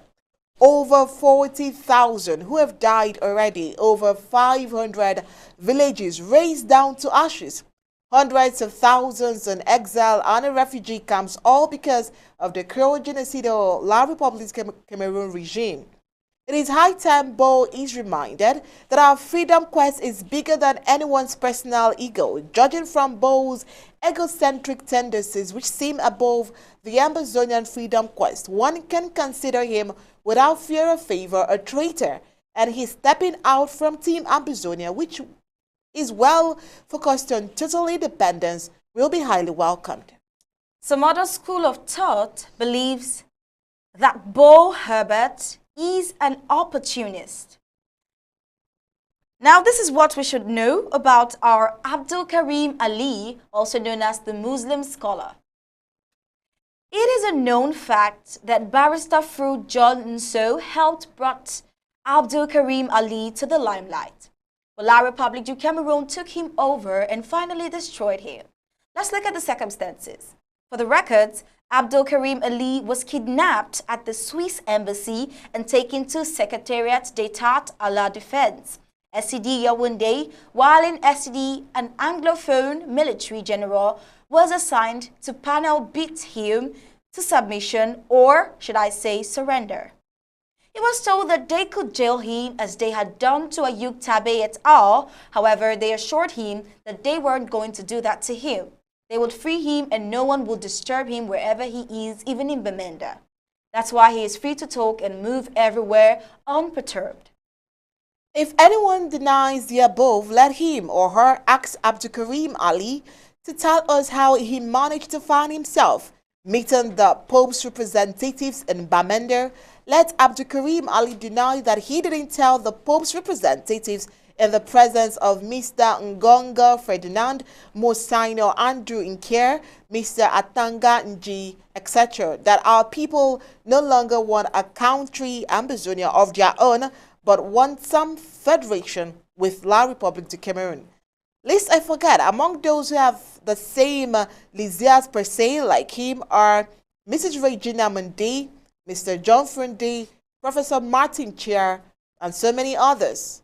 This was the agreement they arrived at before he left seat. He would no longer appear on any TV station and debate. Don't forget that the Muslim scholar was very regular on Equinox TV before and after war declaration on Ambazonia by Paul Beer. He would play the role in the Ambazonia Coalition Team Act, aka Team Ambazonia, which John Amba Akuro used to do in the Southern Cameroons. In the Southern Cameroons Liberation Council, SCLC. What is he supposed to do as John Amba Akuro was doing? Being their Team Ambazonia, pretend to be one of them, gather their strategies and send to La Republique du Cameroon. In short, Abdul Karim Ali was recruited to replace John Amba Akuro since the latter had lost the confidence and trust of Ambazonians after he and Dr. Fontem Niba removed restoration and independence from minutes of the LCLC meeting in Washington, D.C. This is not unconnected to the fact that the French have been struggling all these years to impose a leader on Ambazonia as they did in 1968. Using Solomon Tandeng Muna to overthrow PM Augustin Ngom Jua, it won't be an exaggeration to say this coup since 2019 against the leadership of President Sako have been engineered by France and its puppet La Republique du Cameroon. Also, it can't be denied that many Cameroonese bloggers, journalists, and newspapers are being bribed to misconstrue and misrepresent the true aspirants of Ambazonia. Hence, these regular talks about Ambazonians are divided. There's a lot of infighting. They don't know what they want and who to talk to, etc. It would not be wrong to say La République du Cameroon is still unwilling to come to the mediation table in Switzerland because they haven't succeeded in having one of theirs among us as our leader. The interim government defense, attack, midfield and in the goalpost are watertight. We have said enough. Let's get an editorial that was pre-recorded last week, but because of its importance, we would like you to listen to it once again. Watch. During such a day and time, Tar Party King believes that it is superlatively imperative to have a well-calculated discourse. In our editorial of today, Mr. Tar captioned his article, "Why the People's Interim Government is Stronger Than Ever." On January 5, 2018, President Sissoco Ayuk Julius Tabe, along with 11 members of his government, were adopted at the Nera Hotel in Abuja, Nigeria, by Nigerian security officers, and subsequently transferred to Yaoundé, Cameroon, where they were tried, unjustly convicted, and given life sentences. Happening less than 3 months after the declaration of the restoration of the state of the Southern Cameroons on October 1, 2017, the illegal abduction and imprisonment was aimed at destroying the Ambazonian quest for freedom by decapitating the leadership. The objective was that it will result in low morale and sap the will of the Ambazonian people to fight on. Initially, many Southern Cameroonians were shocked and discouraged and wondered if the interim government was going to survive the attack, rally, and continue to lead our people on our journey to Buea. Being a God-ordained struggle, the People's Interim Government did not only survive under the leadership of Dr. Samuel Ikome Sako, but actually became stronger, therefore taking a more crucial role in leading our people towards a free and independent Ambazonia. In this short write-up, we look at some of the key reasons why the interim government continues to stand strong. Election of a strong president. After the abduction of Sissoco Julius Ayuk Tabe, Southern Cameroon's Ambazonian leaders got together once more in an online conclave to select a new acting president of the interim government. After a rigorous process where all the potential leaders were carefully screened and scrutinized, His Excellency President Samuel Sako Ikome was elected as the new acting president of the interim government of Ambazonia.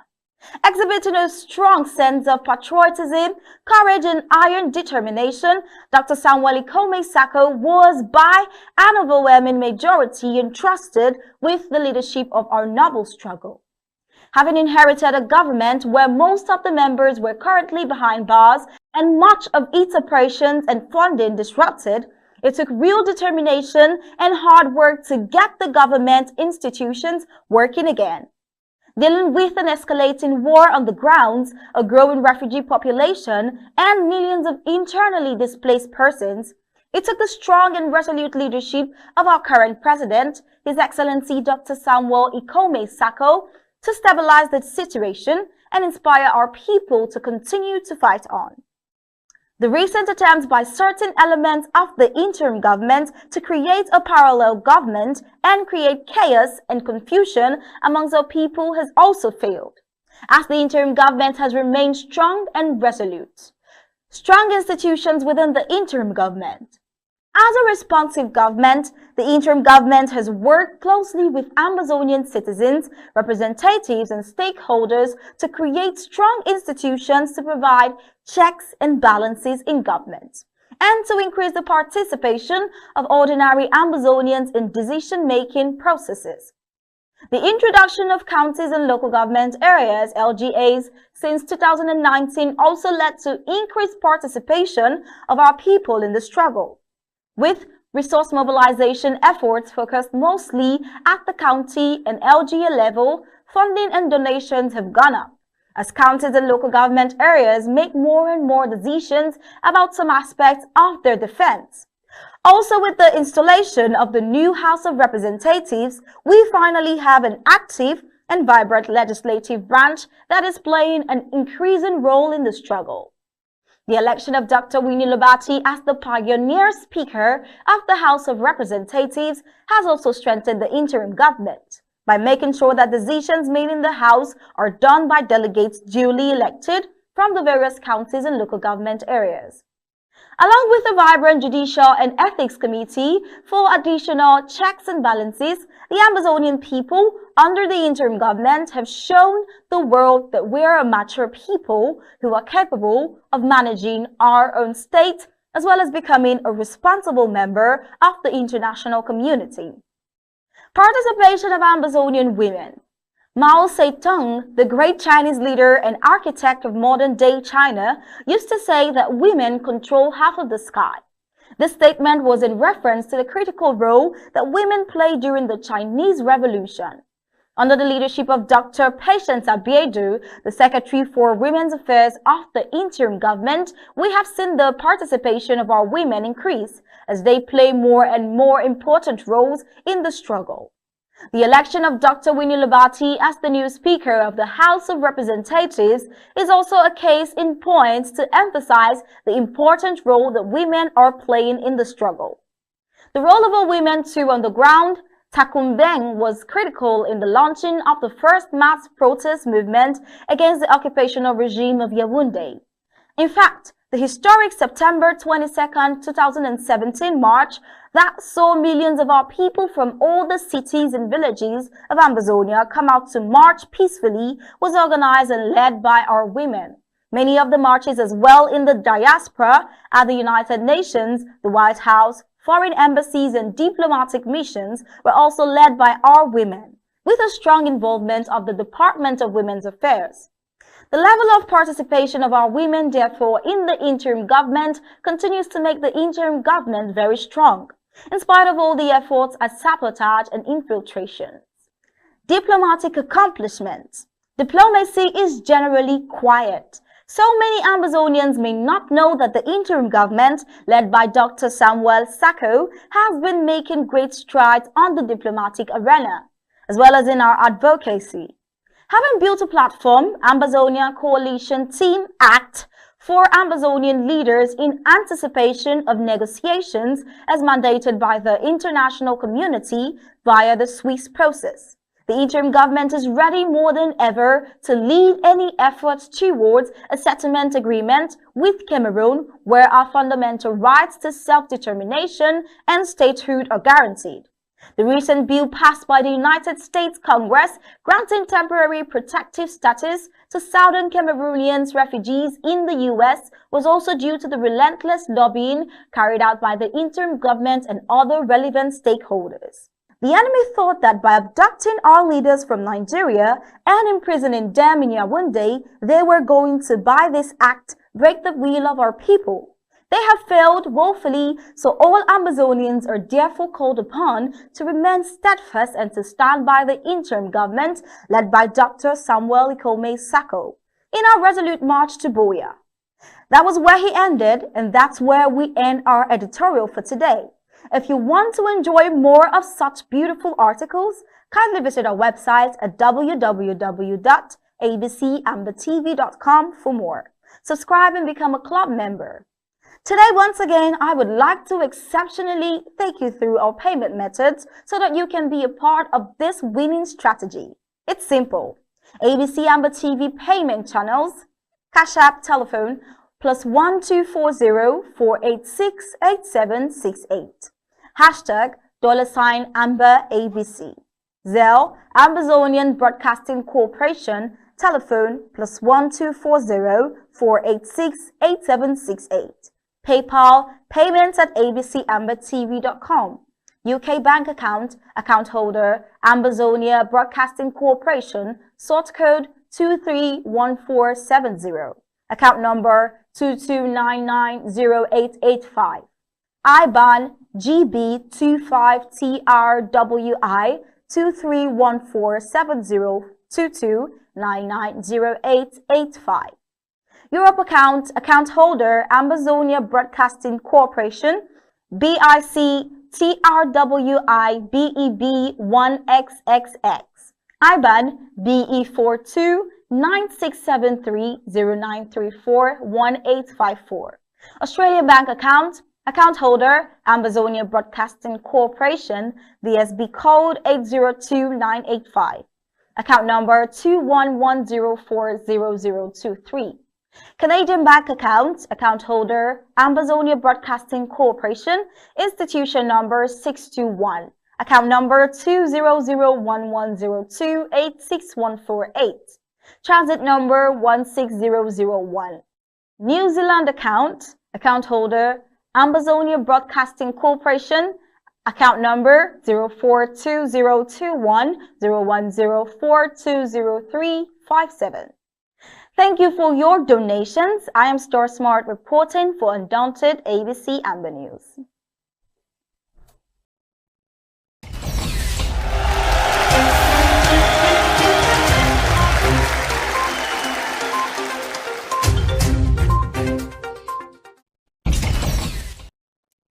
Teams from Pakistan are now allowed to compete internationally after a 15-month suspension lifted by FIFA. FIFA has lifted the suspension of the Pakistan Football Federation, which was imposed due to undue third-party interference. A group of officials led by Afshak Hussain Shah, which was elected by the Supreme Court in 2018 to run for the PFF, was not recognized by FIFA. He took over the headquarters in March last year.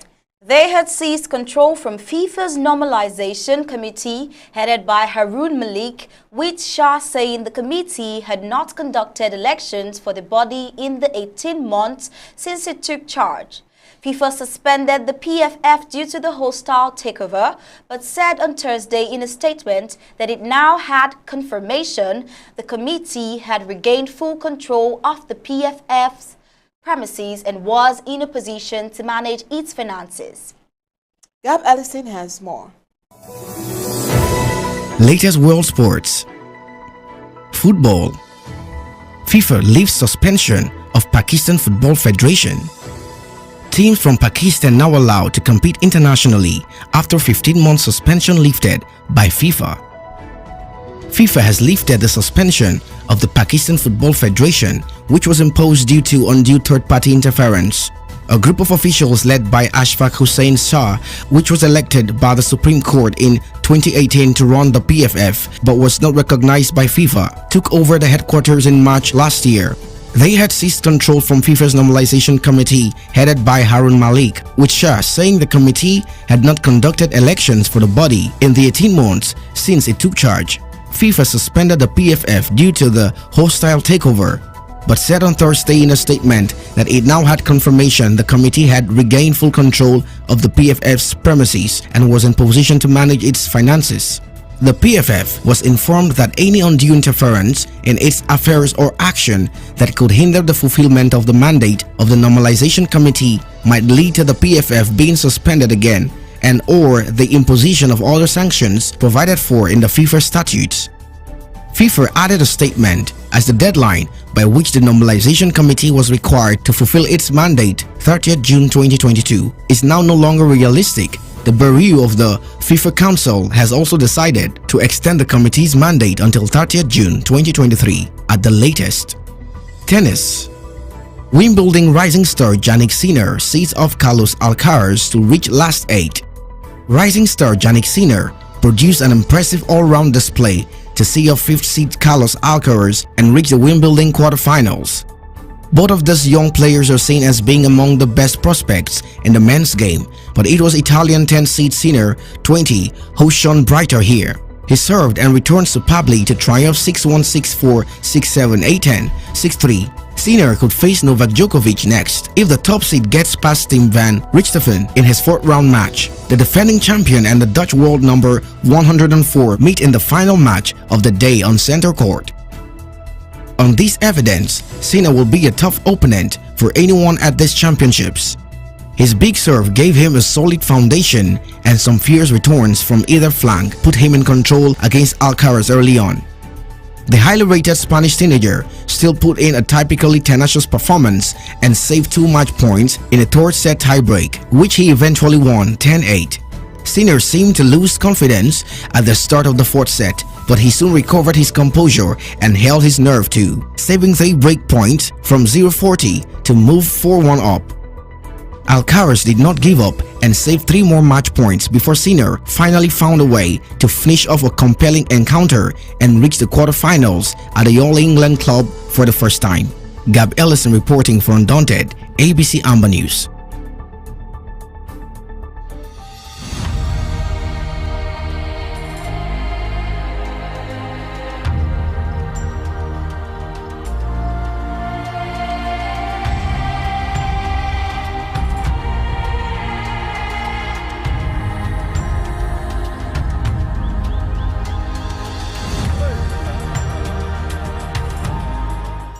And with that sports report, we have come to the end of Undaunted tonight.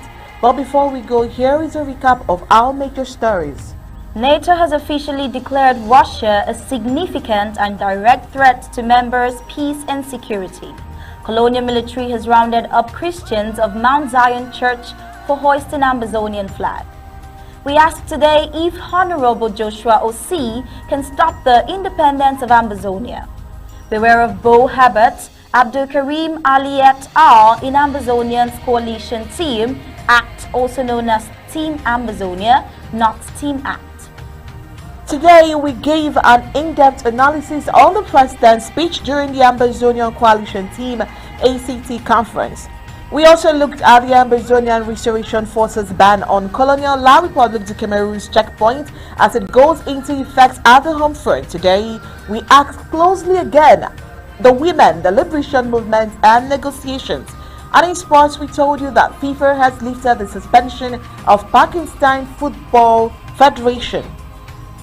And that was it for Undaunted tonight. Bring it to the news on Church Stories. On behalf of Michael and Coach Testmat and the entire Undaunted crew, we say thank you for tuning in. I am Onyi Okbala. We leave you with ABC Amba TV images. Good night and God bless you.